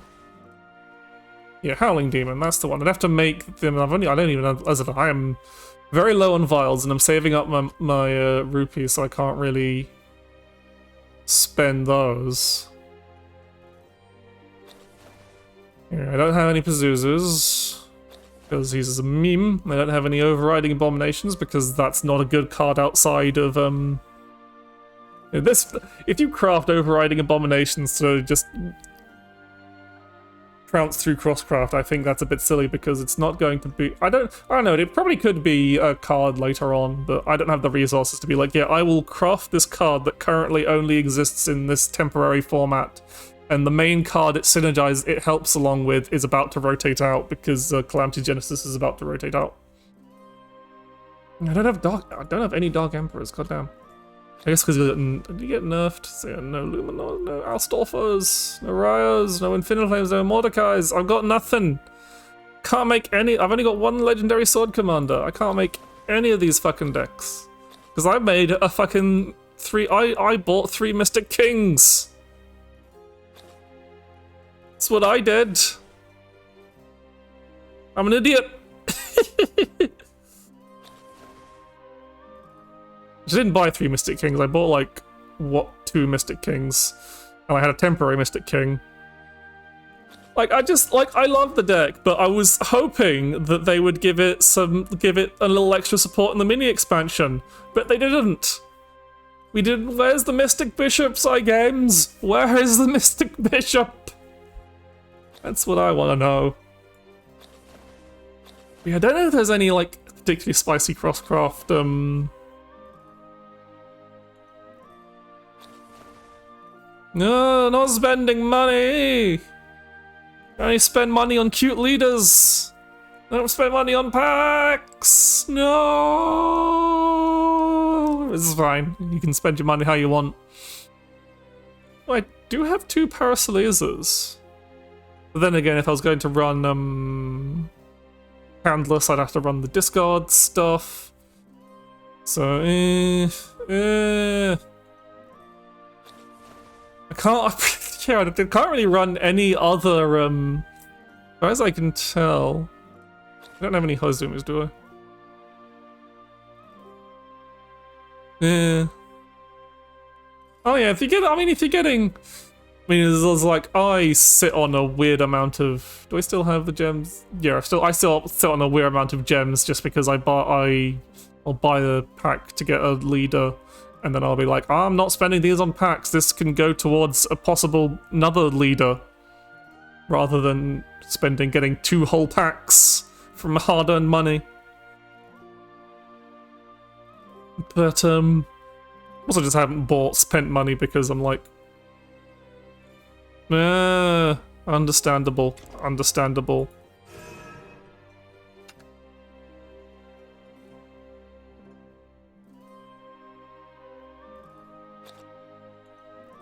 He is a good boy. He's a good lad. Like the only thing that stopped me from buying Il'gyno is the fact that I already have silver. I was like, why would I use any other... Where are you? Initial Grand Food Fantasies. Like, why would I use any other Portalcraft leader apart from the fact that I also pulled... I've actually got a bunch of the... got lucky enough for a bunch of the special card ones, so I've got Ralmia and Spinaria. But you know, I got Ralmia because I was using the, I think it was 5th or 4th anniversary free 10 pulls to try and max out the points to get Ginsetsu, but then on the last 10 packs, I drew the leader Ginsetsu anyway. So I then used that to I got Ralmia from the guaranteed thing. But yeah, I don't know what other playable. Nice. I don't know what other cross-craft options I can really play. I'm missing too many core parts. Yeah, 'cause I don't have. That's one of the things I'm kind of peeved about this current mini expansion is because I wasn't playing for a bit. And I don't have the vials to get the cards. Like, I probably should spend the coins on the packs, but I don't want to wait. I don't want to do it so close to... Yeah, I'm a big Dragoncraft fan. Like, I go in my profile to check what leaders I have. Like, let's see. I pulled Lisa for Forestcraft. I managed to get Tactical Dog for Nat for... Oh, you added. Sorry, I have not checked your... Yeah, that makes a lot of sense. Sorry, I'm very bad at... I probably did check your trades previously, but I'm just have a terrible... Yeah, Lucille. That's a good choice. Oh yeah, obtain Lucille by playing her girlfriend. That makes a lot of sense. I never bought. Yeah, one day I might buy. It's kind of thing. It's like I could buy. I do want to buy Greya just so I both have Anne and Greya as leaders, but obviously they're both for the same class, so I'm just like. Yeah, I haven't. Who do I have on Dragon? Yeah, I got Ignis Dragon, which is going to make. Yeah, I've been really lucky with the Dragon leaders because I got Phylene, Ignis Dragon, and Resplendent Phoenix. But I do love me some drafts. Yeah, you're crying because I have the. I didn't even want Ignis Dragon and I got him. I got Brilliant Fairy as well. I don't care about the Shadowverse animes. I don't want to be a dragon. I want to be cute girls, cute drafts. Also occasionally a cute chicken. But I usually go with 3-0 because even if they don't play Grand Blue Fantasy anymore, Drafts, top shelf. Draft girls, top shelf. Even though they can't reach it. Unless your name is, I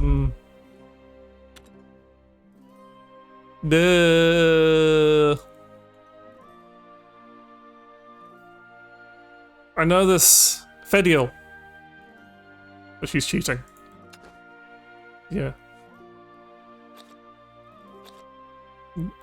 Yeah, so yeah, I was like, okay, I'm just gonna spot for Gensetsu.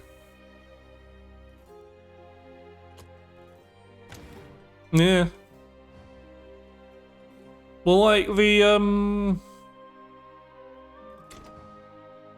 don't know if it was just a temporary... I must have said the same, but like the anime-specific card leaders, so Witchers was Brilliant Fairy, Ignis Dragon, and Dark Emperor, do have a higher odds than the previous, than the Actually, do you want me to make you really upset, Sazume? I think I can make you really upset. Hang on, am I remembering this right?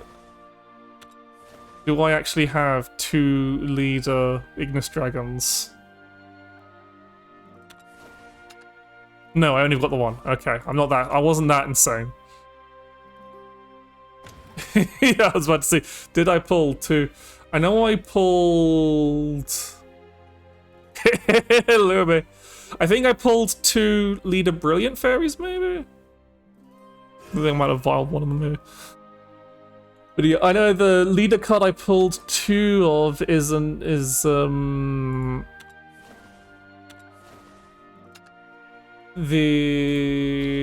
are you? Yeah, I definitely pulled 2 Godsworn Alexas, but I think I viled the non-animated one. That's a lot of... Pulling 3 Sekka is a feat, since she is supposed to be harder to get than the anime leaders. But Sekka is also very cute. I would have liked to have Sekka, but I've got, I said it is like... I was like, ooh, I do like Sekka, I did like her story in that part, but... I'd already gotten,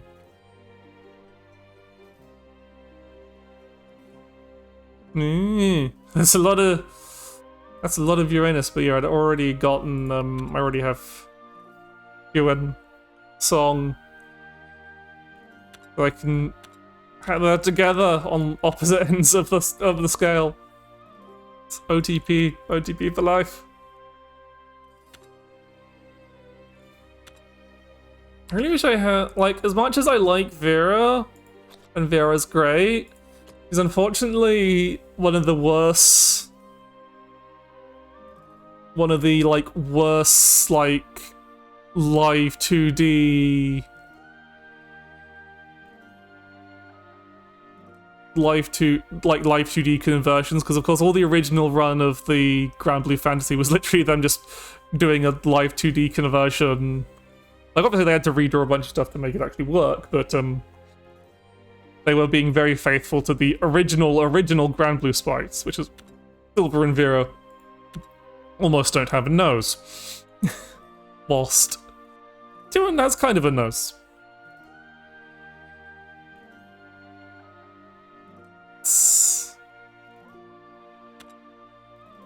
Durg! Or Durg Dragon. No, I thought you said Durg as in dog, because I did pull the tactical dog, which I do use occasionally. But I mostly use Nat because she's hot. That's the reason. Baron is here as a reminder of my failures. I bought the battle pass even though I didn't need to because I was paranoid I wasn't going to get the sleeves for one of the cards in time. But I can't remember. He was one of the earlier ones. I can't remember which one though.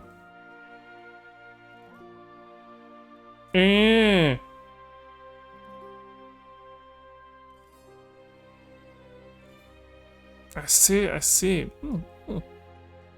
Durgan, dog, dragon, doggon.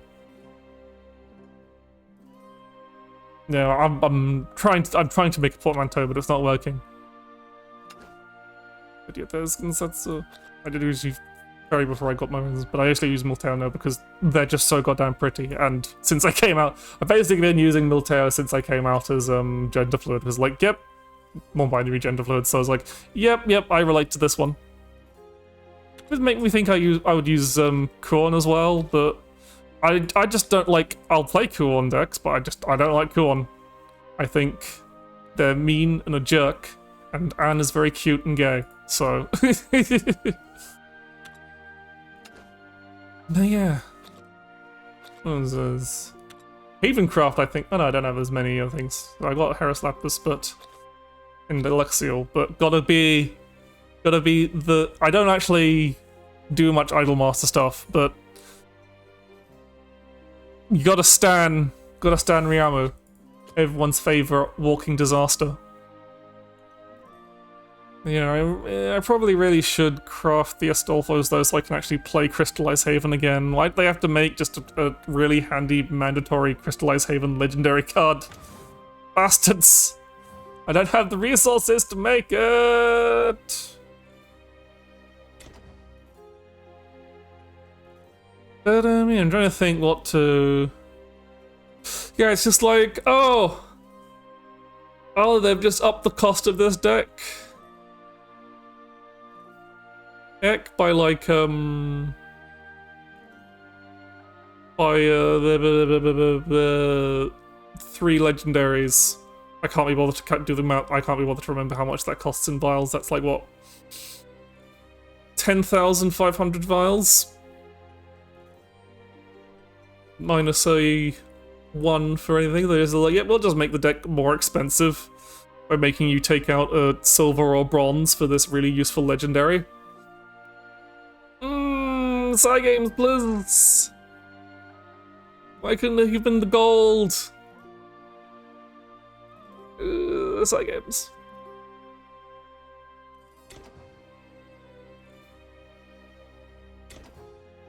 So I'm just trying to think what I want to do right now.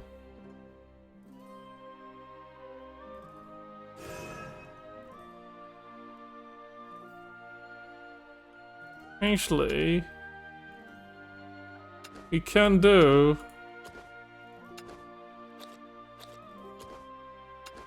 let's do a crosscraft with viewers. People know what deck I'm using because I've only got the one, but no point trying to hide it. I will play a match or two with the viewers. Lots of dragons and dogs and chat today. So I think I just wanted like I did kind of.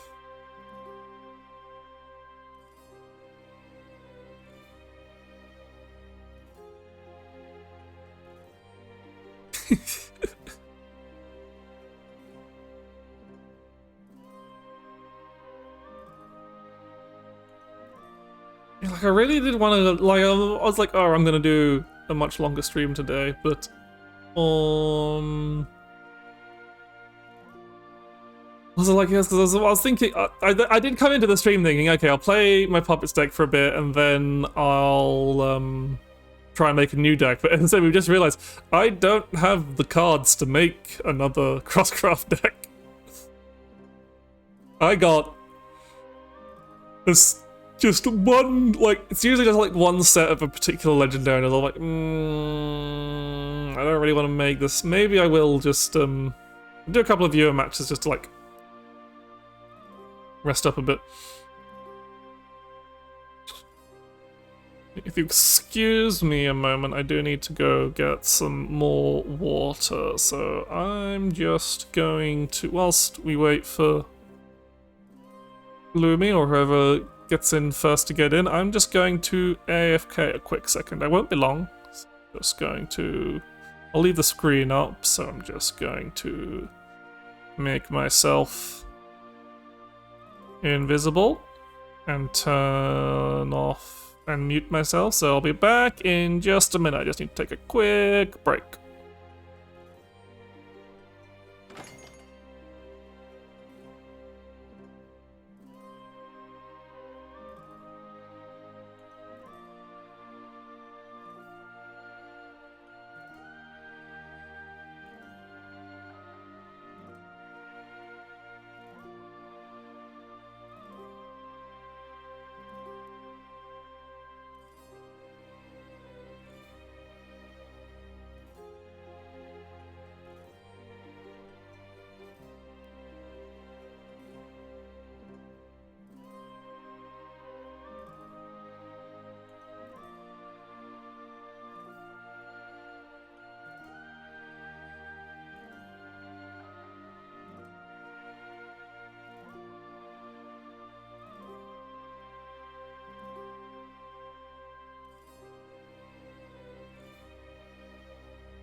And I'm back.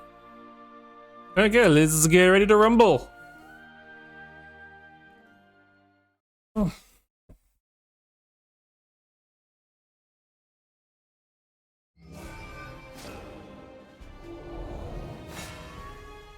Yeah, so Lumi's doing the Yukushima nonsense.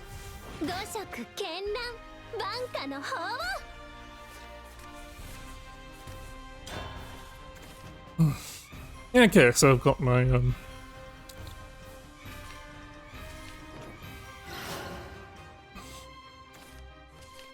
got Golden Warrior in hand, though we don't have a lot of early aggression, which is a bit annoying.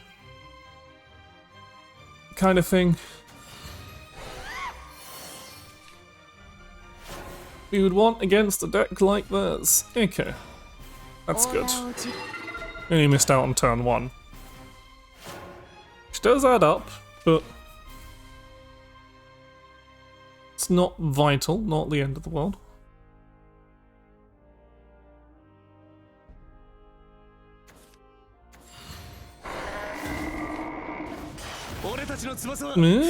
Control knob blank. Good, good, that's pretty. They know what to do in this matchup.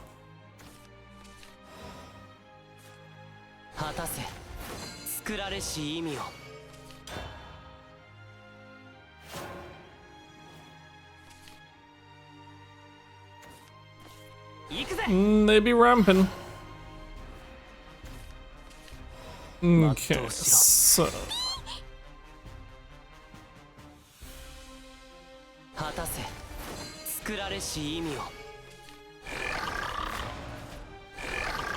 getting those puppets out of hand because they're just going to take up space. Said not great, but it said here. But they're probably not going to be a majorly deciding factor in this matchup. And they might eat some random hits, which will be nice. Obviously, we do kind of want some board space here, so we can, like, Golden Warrior, Enhanced Puppet, but...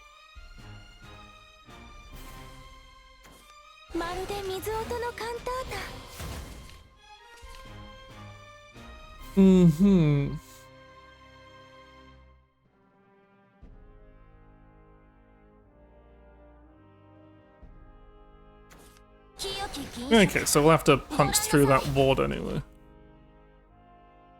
So we're gonna evo the Nomadic for the discard.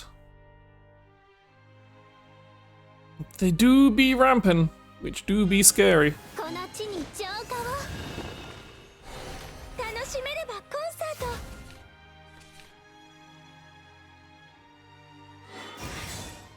Okay.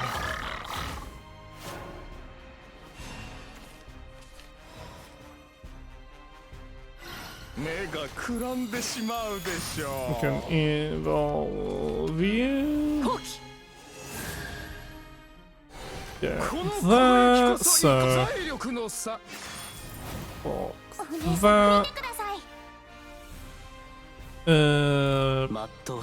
this is how we do more damage overall.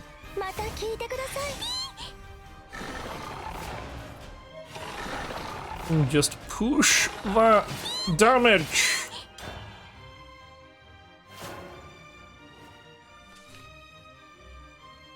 He's like, they'll probably clear this. And we're putting a lot of damage, but turn 8 is where things start getting really nasty. Ugh, Janice! No! Healing! And worst enemy!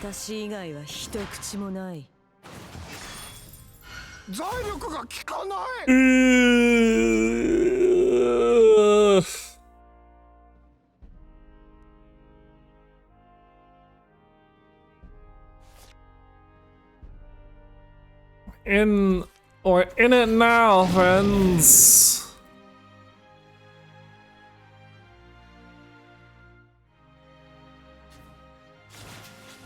Oh, more healing! Oh no. This has gone real bad, real fast. Oh! but that absolutely super sucked.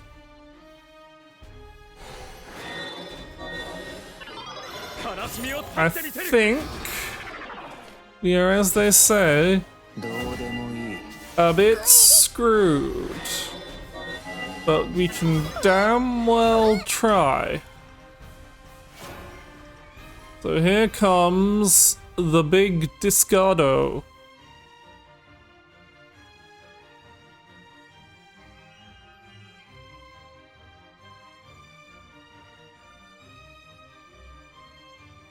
The map is to top deck Shion. So that we don't die on turn 9. Well, not turn 9, they've been ramping like crazy. On the next turn.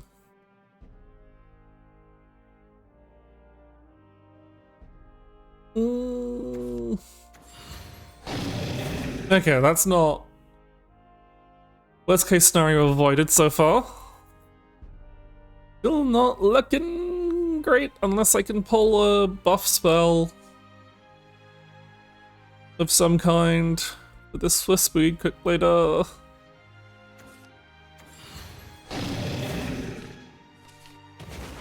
Ooh, okay. Oh no, healing.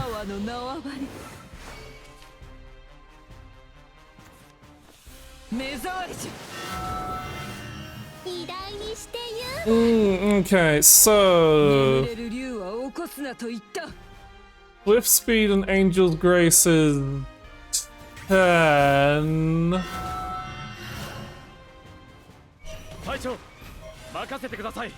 Oh no, we're just... Wait, how much is Jetpack Gunner? Jetpack Gunner is 8. 14, yeah, okay, we got. Oh!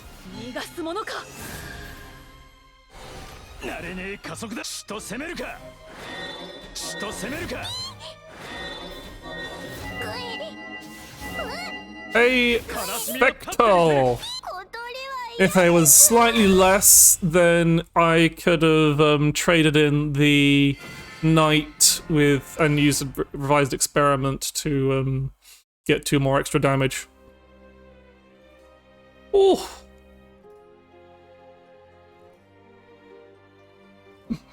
Luby wants to go again, so who am I to deny them? But I'll only do... We'll do a best of 3, I guess. I kind of like informal best of 3. I think doing a best of 3 means you have to have 3 decks. I can't remember how it works exactly.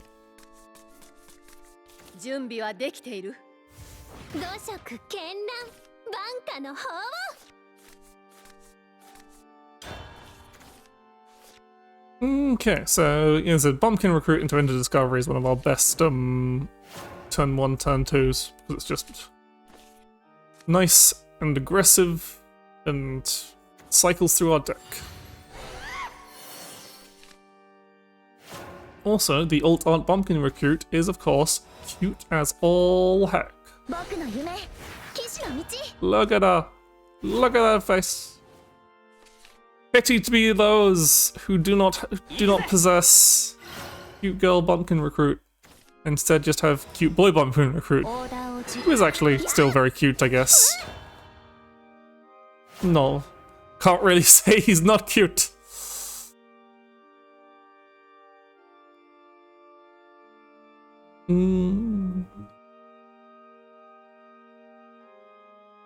But obviously, I do tend, whilst I do like both sides of the coin, I do tend to lean towards cute girls over cute boys.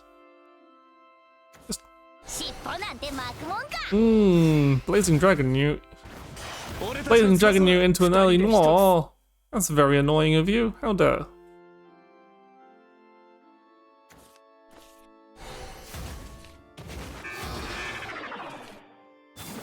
Interesting using Noir and Blank as control, so I said best to just make puppets in this case because we want to knock off that Noran blank. We take the normal puppet.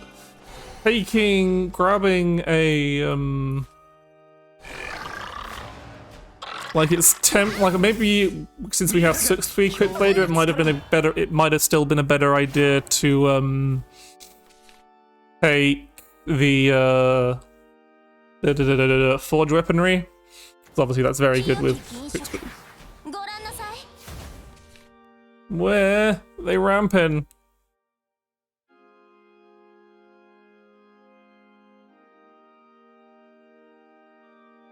But we do got the warriors that is golden and a jetpack gunner in hand. So it might have been better actually given our hand to take the forged weaponry instead of an enhanced puppet. Come to think of it.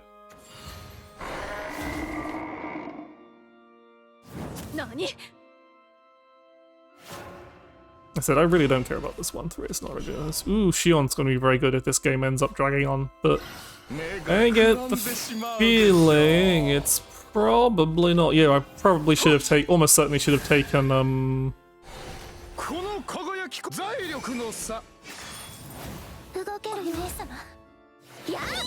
no point actually caring about the Blazing Dragon Newt, it's going to do very little. We just want to punch things in the face.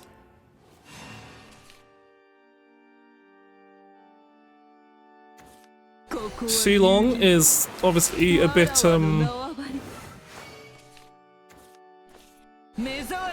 oh damn it. See, in that situation you'd want it to hit the enhanced puppet.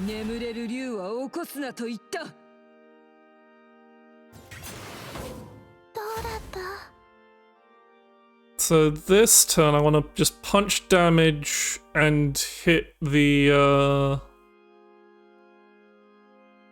play the Shion spell. So enhanced puppet and so Shion spell is 2, so yeah, I can just play like that's irritating. Oh, they're not using their that wasn't to heal. That's pretty good for us. But yeah, I'm just gonna go all in on I'm going to completely ignore their board and go face and play Shion, because I don't think they're going to have enough storm to kill me if I'm behind the Shion barrier.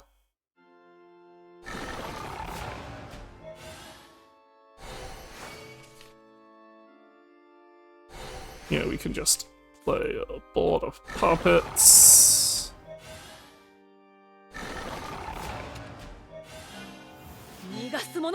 Like, obviously, wards will be a problem.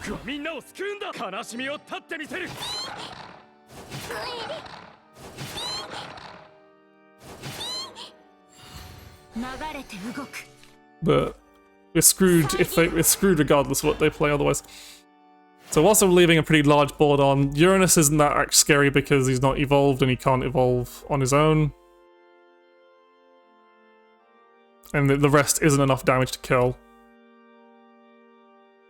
And we can't get Yukushima'd, we can't get, the big problem is if they manage to discard, summon a Noran Blank. Okay, they didn't summon a Noran Blank there, which means they cannot summon a Noran Blank now. Unless they have a singular discard.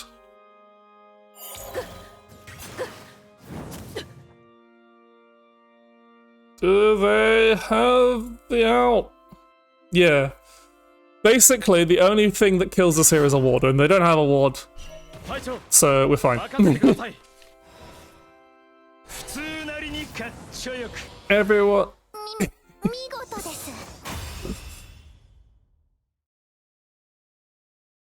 So yeah, that was how... Why... So, thank you... Was it Lumi who suggested the,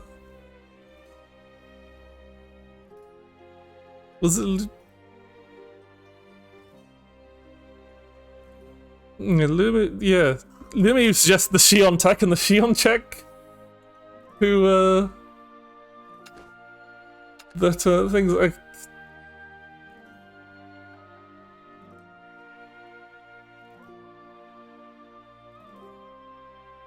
Was Lumi wanting to play a different game? If Lumi readies up again without leaving, I will have to kick her. Because otherwise that's just being selfish. I don't want to go too long. I've actually got an idea of what I want to do, so sorry Lumi, but...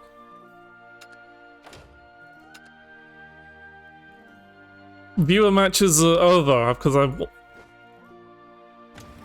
gonna wait for, I hope that didn't feel too mean. I know it's fun to play with people, but I wanted to move on and do something else. Let me know that hopefully Lumi will be back and not too, spurned. It was always a bit awkward, of course, because obviously they're not watching it on the listening to the stream. I don't know if they were even looking at the chat. I don't know how people do this. I've never participated in your matches. I don't watch. You think I watch Shadowverse streams? I just play it, man. I'm a terrible. Like, as most people know, I don't actually watch that many streams. Not even of like the big popular ones. I just like watch clips and VODs. I'm a terrible stream watcher. I'm just a streamer.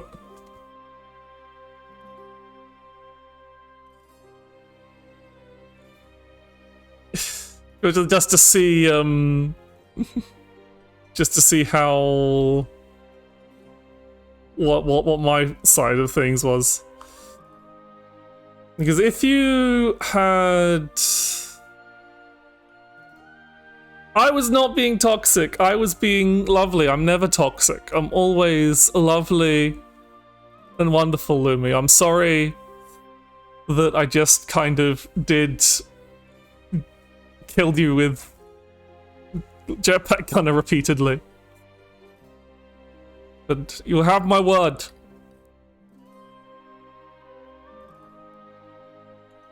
Me, I'll never be toxic, especially not to my viewers, because I know they'll come around and bite me in the ass. I'm only toxic when people are like deliberately trying to piss me off. I think I'm too self-conscious to be toxic on stream as well.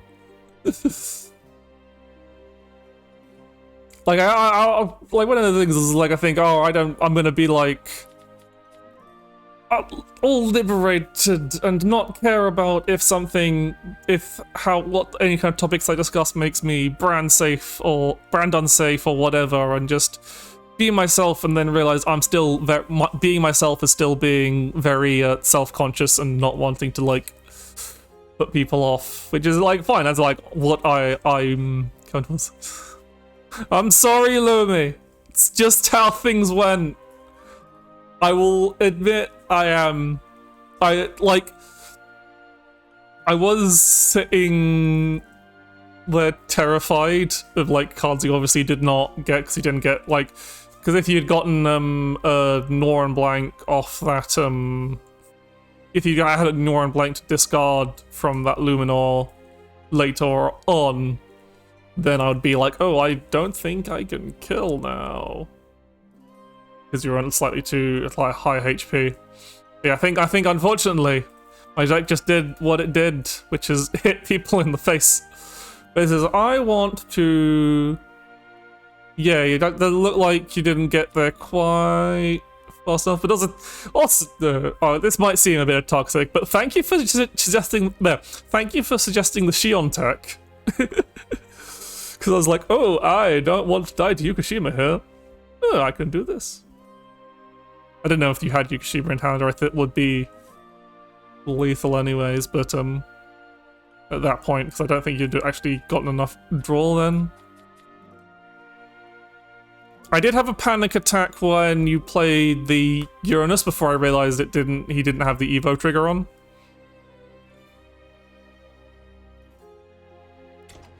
But yeah, anyway, the reason I closed the match isn't because I wanted to say no more offhand. What I wanted to do is I wanted to actually try making another deck, because I want to see... Because I do want to play Evo Blood normally, like in rotation as well. So I should buy Howling Demon. I should get Howling Demon at the very least.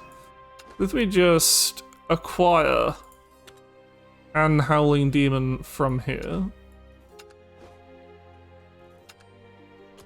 And then I don't have enough vials yet. Do I need...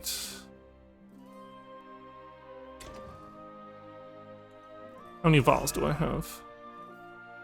So we're 610, so not quite enough. So I don't want to go through like liquefying stuff. So I'll just make like an Evo Blood deck that has 2 Howling Demons, if you even need Howling Demons. I just haven't been playing enough recently. I've been too busy streaming other things. I've only really been playing to get some quick dealings. Yeah, so I guess actually for the crosscraft, I don't actually need them. So maybe I can make Evo Blood crosscraft. I'm not actually looking up any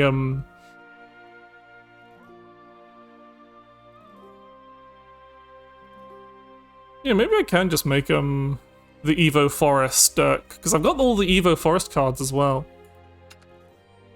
So yeah, Bloodlust Demon I have. So Evo Forest is Bloodcraft primary, Forest secondary, isn't it? Because a lot of your free Evos are things, so... I'm gonna kind of like freestyle it with your help, so... Miracle Harvest probably doesn't... I'll have a look at that later. Once I've got another core things like Scorpion, the depths we need. Then... Where are you? Blossom Lunarian we need. That's core. Yggdrasil. I've only got 2 Yggdrasils. I guess one of the ones I had was from the temporary deck, but as I said, we're going on a bit of a budget here, so don't need. Also, I think 3 Yggdrasils is a bit overkill because it doesn't auto evo. I don't think Fairy Tail Prince is particularly cool. We'll see. Rains, why not? Actually, no, maybe not Rain because she doesn't tutor herself. I'll have a look about Rain later once we've gotten all the other bits in. Kali, of course. Itsurugi is, of course. Dancing Mini Soul Devil, of course. Trombone is Wrath. We're not doing the Wrath package. We're doing pure Evo.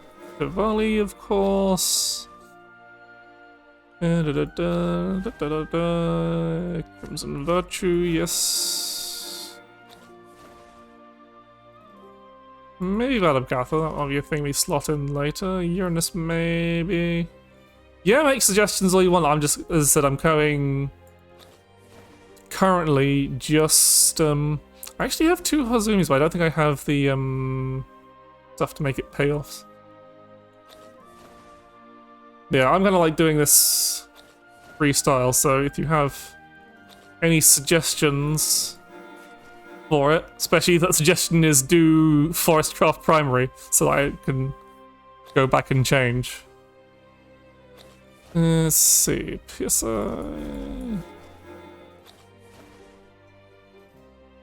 Yeah, Rain, that's what I was thinking. Rain probably not viable. Delicious Blade.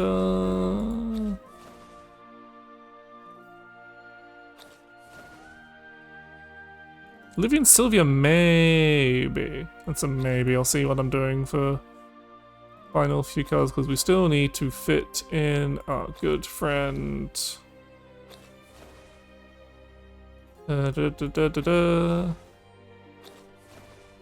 Bloodlust Demon, your core part of the deck. So we need 1 more Forestcraft. So this Waltosk Mammoth card we put in the deck.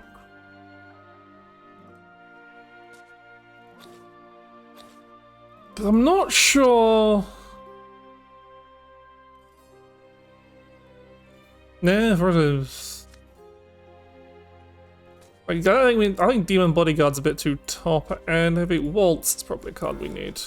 We've only got a few bits spare now, so what can we take down? How can we pare this down a little, or just fill in? Because obviously we've got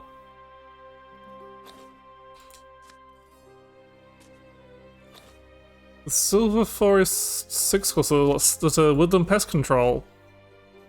For bouncing, I can see that. Obviously, I have Silent Suzuka.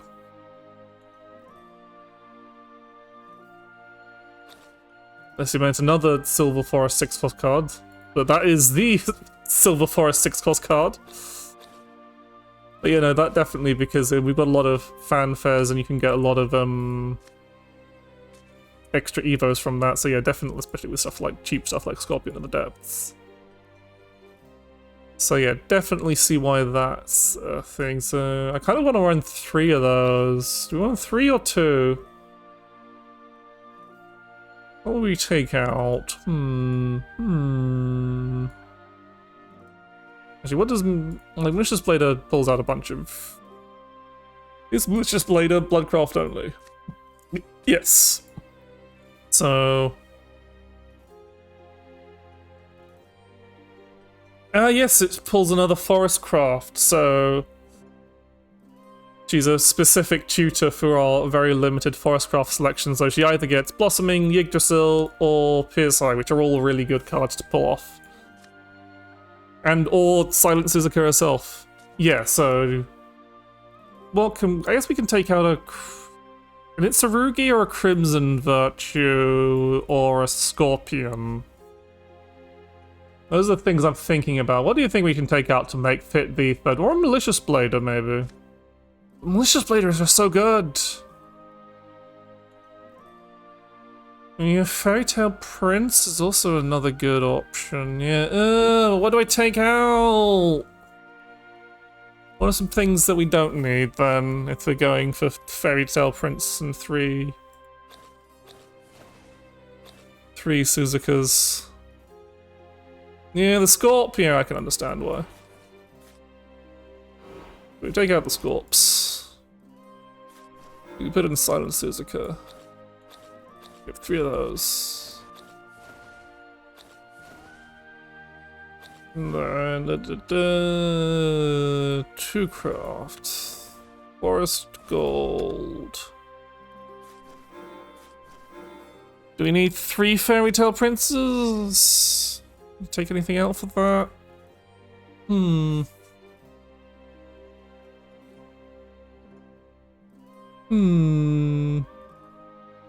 Yeah. It makes I guess if we're not running I guess we can take out a Waltz for a 3rd Fairy Tail Prince. A Waltz or a Bloodlust Demon, actually. Because without the Scorpion of the Depths, we don't have the main payoff of Vengeance. So actually, do we even want Waltz at all, then? Like, other than getting Bloodlust Demon hitting for 8 instead of 2?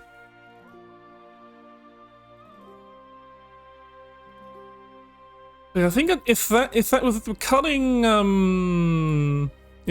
Scorpion, then I think I'd want to cut. I don't think I'd want Waltz. I'd want something that auto evers. Then Waltz does. Was that keep Waltz or cut Waltz? Entirely, because I'm thinking about cutting Waltz and then replacing him with something else, either an auto ever or another form of cheap card draw.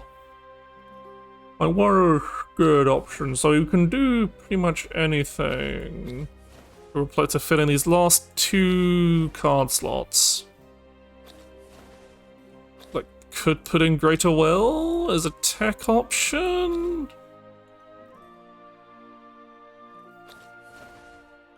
Yeah, Waltz enables both Kali and Scorp, but since we've cut out Scorp, it's only enabling Kali for a turn, so that might be a better. There might be better options to put in. Yeah.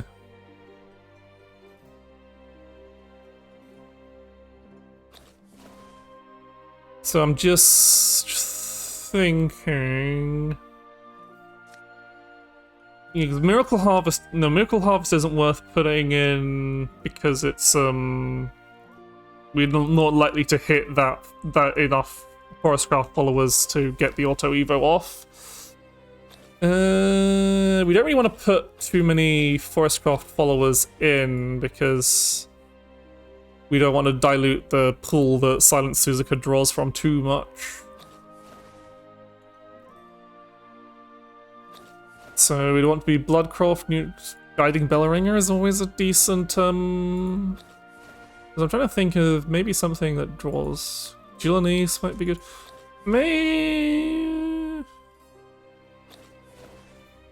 Could put in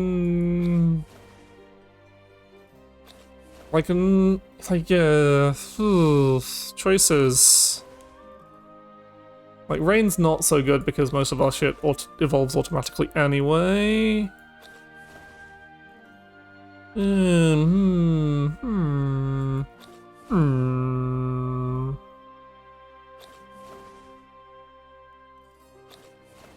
just having a think. We could fill it with Badab Kappa or Uranus. Goblin Mage, yeah, Goblin Mage is another good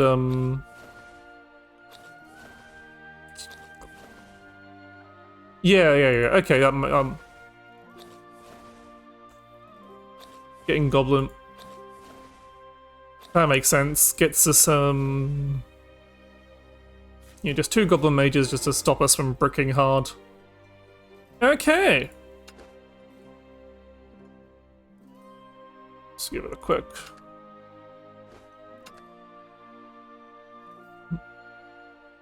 Let's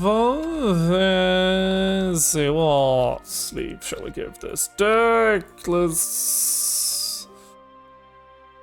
Yeah, it triggers Kali on 4 and helps us shuffle in the Bloodlust bricks, so. Yeah, forever sad that we don't have a proper Catalina sleeve to go with Vera. Sadness, despair. What? Yeah, I was saying Kali, Goblin Mage triggers Kali. Did I say something that I make a weird, did I mumble my words too much?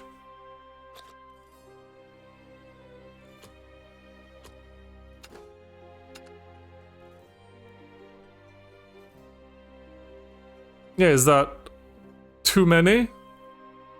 Did I take something out? No, it's minimum 9. That's the 9 is a minimum. 9 and 24 is the minimum that you can have, not maximum. So you have to have at least 24 cards of your primary and at least 9 cards of your secondary. It's not maximum, it's minimum.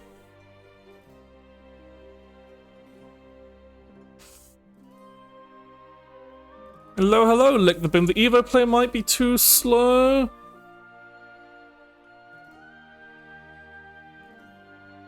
No, this is maximum, it would be,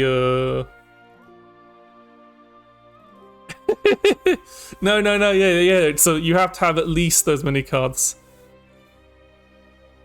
Yeah, we're just trying stuff out, because if I was wanting to win games, I'd play this deck.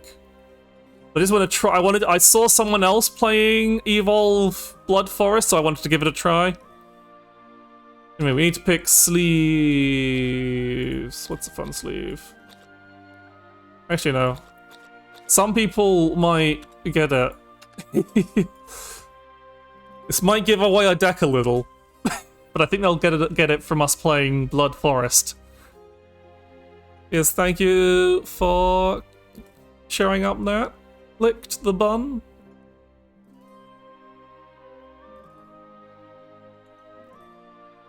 But yeah, I'm just messing about for a bit.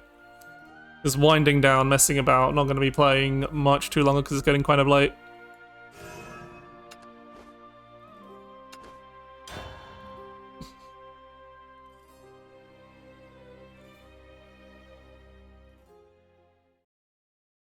Dragons have no use for the worthless. So yeah. Also, I'm at like the bottom of AA0, so I don't have to worry about like losing too many ranks. Oh no, we're against Haruhi Suzumiya. He's screwed already. Especially with this hand, goddamn. So, Portal Forest means they're probably running the Hoizumi combo. Which means we're probably fucked. Especially with this hand. This hand is garbage. Okay, they didn't make a puppet on turn 1, which is good. Okay. Let us... I'm gonna wait until next turn.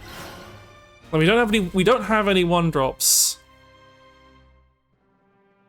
Yeah, no, it is...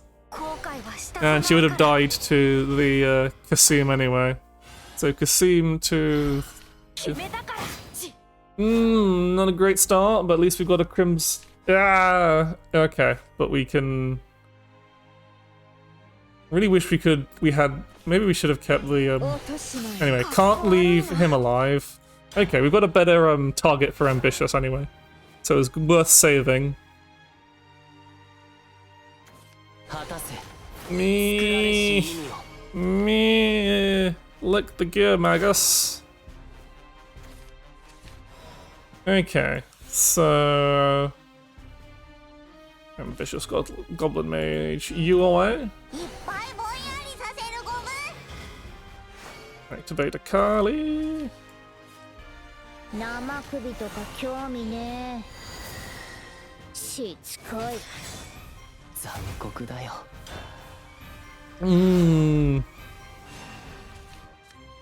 Not entirely sure.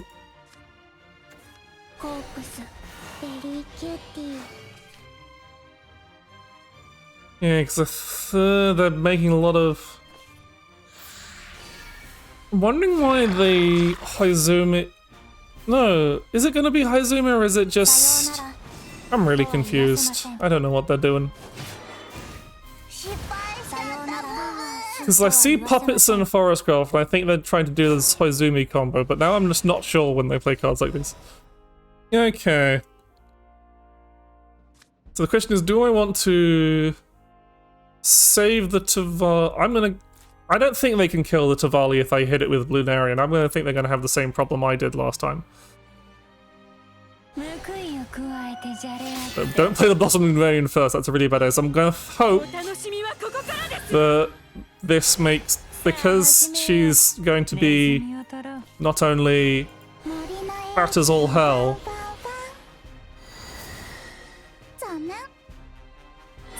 it's probably not the best idea to pump one of the flower dolls, but I'm just kind of making sure they can't. It just means it reduces the amount they can trade by. So hopefully, by my measure, I don't think they have a way to kill this Tavali unless they just, regardless of what they play. Ultimate Baha, what is this deck? What is Puppet Forestcraft? I'm really confused. But I don't think they can kill Tavali, which is important because it means we can get the damage and healing off next turn.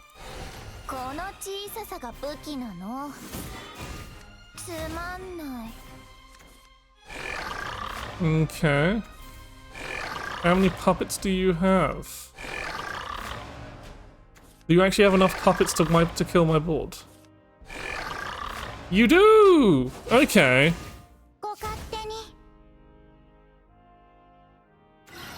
No, they are Hazomi!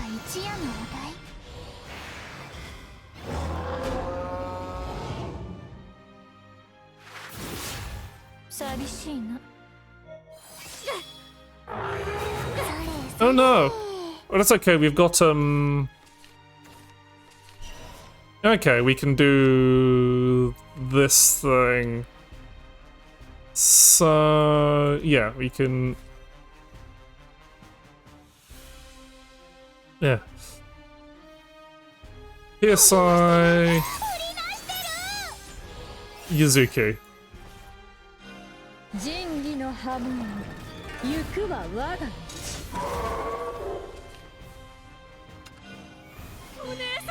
And their entire combo just got fucking whatevered.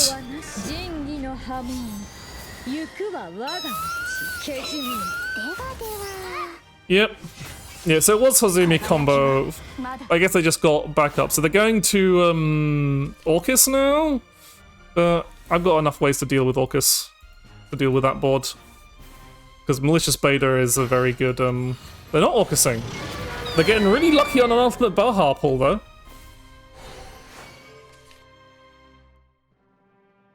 Because I know one of these cards is Orcus, they fused to it and they haven't discarded it as far as I'm aware.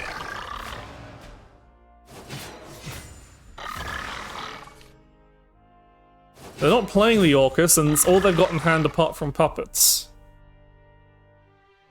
So yeah, they fuse to the Orcus and play both and play the other puppet to kill one.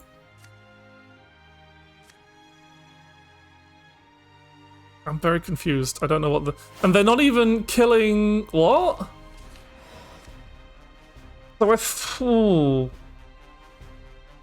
Now the question is, what do I actually do this turn? Do I just... No, I need to get an do I just play a Bloodlust Demon and Evo it? Just so for the healing and damage. I think I do. I think I do that. So then I get a Bloodlust Demon Evo next turn. Because I'm how many Evos am I at? I'm at 5 Evos, so yeah. Yeah, let's just do this. It's the simple play. So now at 6 Evos, we've got a Fairy Tail Prince in hand and an Itsurugi. We can do we heal a bunch, we do a bunch of damage. They've got a puppet and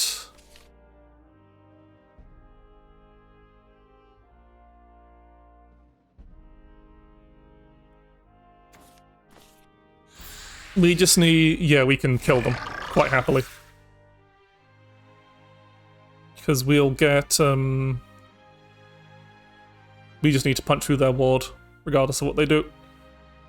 Because Lloyd's gonna have to trade, yeah, Lloyd's gonna come in.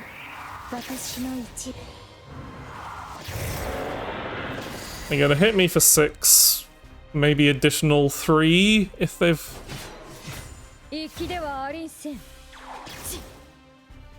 Doesn't matter if they, yeah. Yeah, no, that doesn't matter.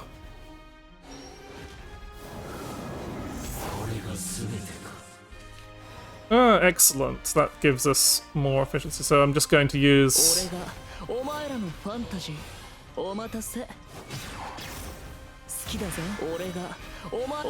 So that's mostly just to clear off him. Then we Itsurugi. We use Wolfling Struggle to activate Kali.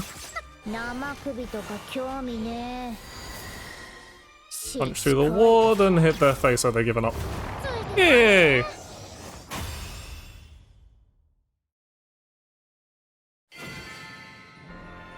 That went pretty well. Yeah. So yeah, I don't know if the Hoizumi combo is strong enough. Unless you get it really, you have to get it like turn 4 with 4 puppets, I think, because if you don't get the combo off quick enough, then you just have a bad time. But you can't make it consistent because you need to have the followers for Hoizumi to actually summon.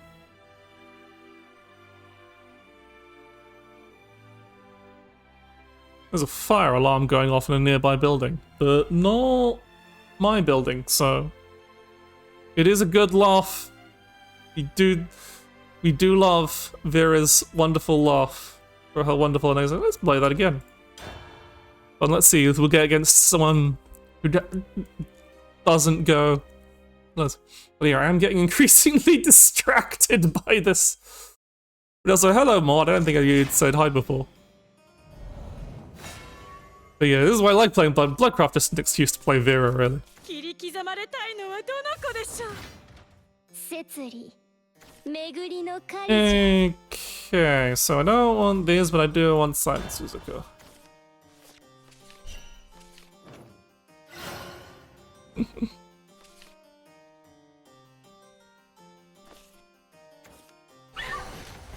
Okay, so they're doing Calamity's Genesis burial rite. Pretty much always the thing. What I'll probably do here is just probably nothing until turn. Yeah, I don't really want to play any of these cards. Because ambitious, I want to save for tucking for when I've got Ezra. So I'm gonna wait until turn 3 and just play in Tsurugi and bounce them, because they're not going to. They're just gonna bonk me with this in Ghost Hound. I'm not really going to be bothered. Playing anything on the board just gives them a possible chance for Chaotic Doom and Lakandula to remove it. Oh, they're running Rulanai. Interesting. But yeah, I'm just going to... Tavali probably would have been also a very good choice, but I want to make good choice for getting the card draw next turn. But what I'll probably do next turn is Dancing Mini Soul Devil into Itsurugi Evo. And the Rulanai is very rude. Yeah. キラキラくるくる楽しい匂いがいっぱいです。お楽しみはここからです。 I don't know if it's a good idea, but I'm gonna stick with it because otherwise I can't use this mini soul devil to trade anyway.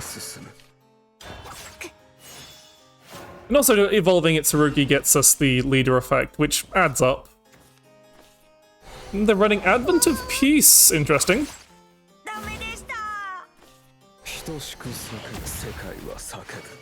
I guess to ramp up their follower destroyed count. So it's Advent of Peace. Interesting.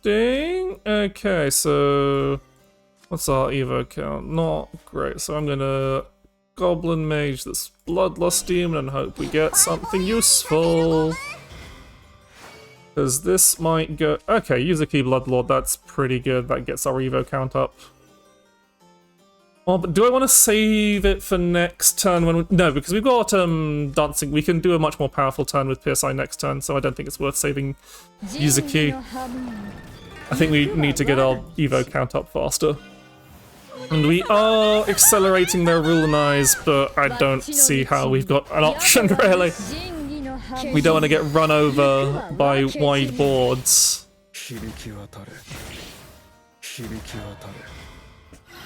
But we're really confused about this deck.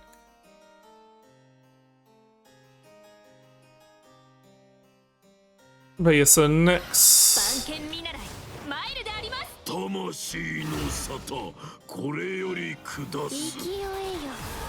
So it's Burial Rite with Rulanai and Advent of Peace. They have... Are they running Calamity's Genesis? They are running Calamity's Genesis. So that might start being active next turn, which is going to be a bummer.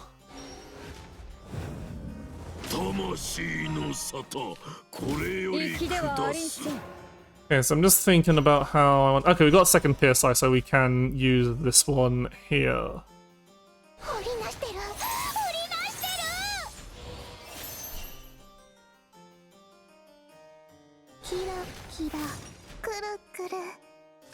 And then, yeah, Tavali because she will be active. So who do I want to evolve here? Tavali or PSI? Probably PSI just because she's...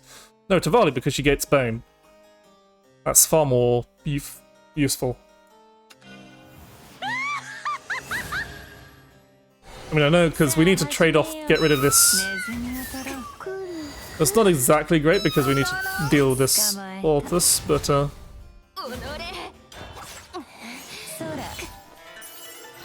we're putting on a lot of pain. They didn't get their Magistral Dreadnought things. Yeah, Lakandula.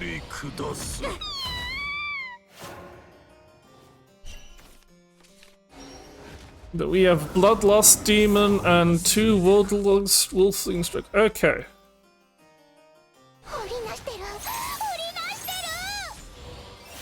I think...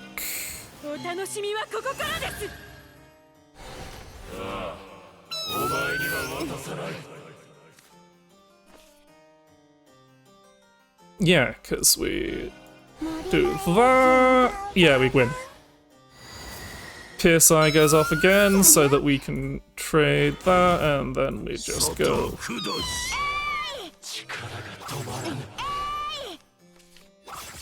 Easy game. Hey, this is working out pretty damn well. Also, a very nice Bloodlust Demon there.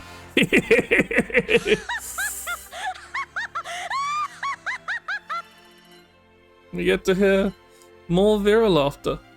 But I think I'm gonna end on a good note.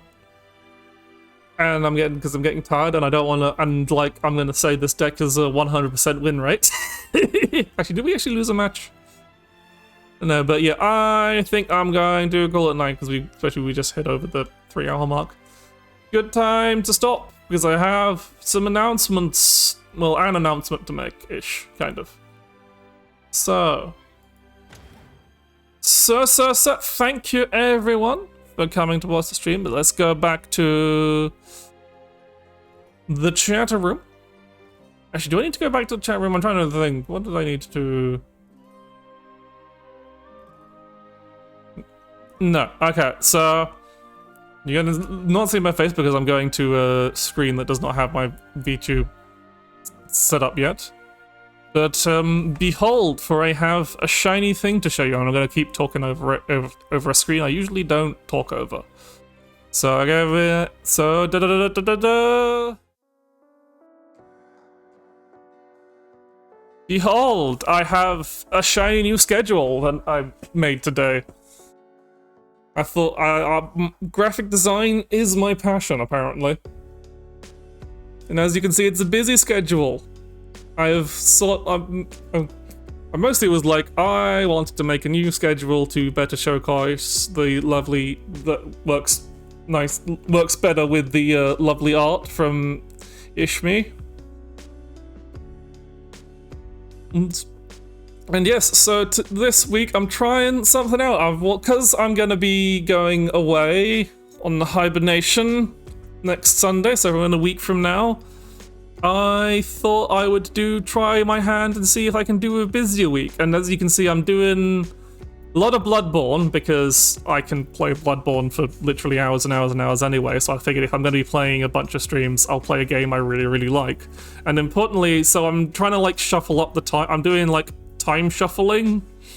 So like on the days I don't usually stream, I'm streaming like at an earlier time just to try and do some like afternoon streams rather than just doing evening streams, which I think will make it easier for me because then I'm not doing like late nights every night. So they'll probably be about the same length as my usual streams. I'm not going to planning to do longer streams. I'm just planning to do streams at a different time of day and how maybe get different people. Who knows?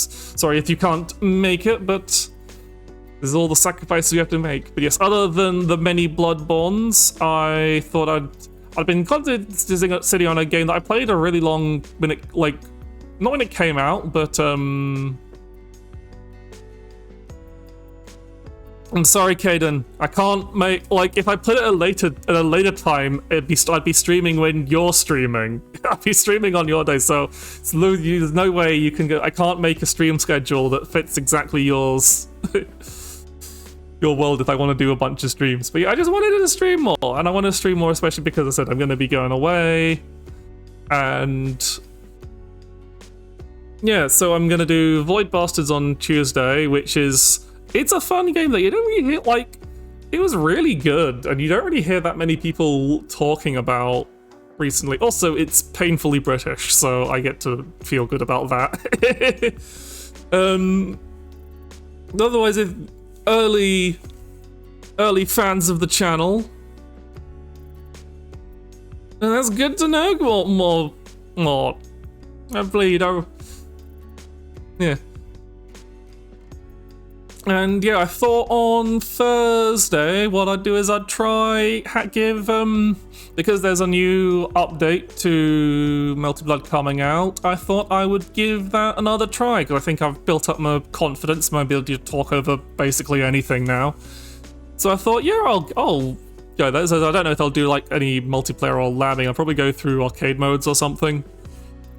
Because I'm super out of practice in fighting games in general, and I haven't really played a lot of Melty Blood type Lumina. I played a lot of older Melty Bloods, but type Lumina is a bit of a different beast. But yeah, they're adding more Fate Grand Order characters, which I'm sure a lot of people. I'm happy about it because I like Ushi Akamaru and Edmund Dantes. I mean, I'm sure Tsukihime fans are like, but they can enjoy Mayuho getting an English release finally, which might eventually imagine a world where we get English releases of fucking Fate Stay Night and Tsukihime. If this goes well, who knows? We'll see. But yes, okay, I'm just going to close. I need to close the Shadowverse. Trail of the Tsukihime Purity. Hey, the fucking old Melty Blood had Ryugi Shiki in it, so she's not Tsukihime. That's Garden of Sinners. A better type moon work.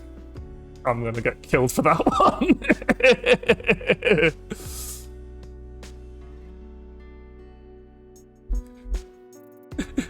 But yeah, no, it's fine, honestly. But it's like, if you've still got, like, I still like playing Gold Medieval, but yeah, I do like the... I know, more, just anything.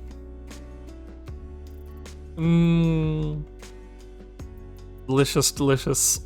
Garden of Sinners Blu-rays. Yes, sir, with the stream wrapping up. And whilst I've still got you on my lovely schedule, I'm going to do a very quick look to see. Can we raid? Oh.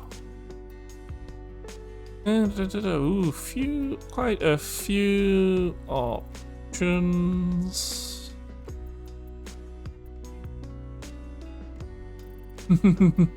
Thank you, I know I'm vindicated now, Mort. I can...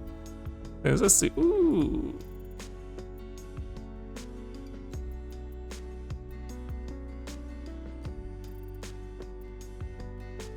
No, Vimes is online. Vimes was one of the friends from the Mado, the two Mado encouraged collabs. So let's give him a raid. He's playing that Darktide. I want to watch people play Darktide because I haven't actually seen a lot of. I've been interested in it, but I haven't actually seen a lot of like people actually like the actual gameplay. I haven't been like looking it out, so might as well use this as a chance.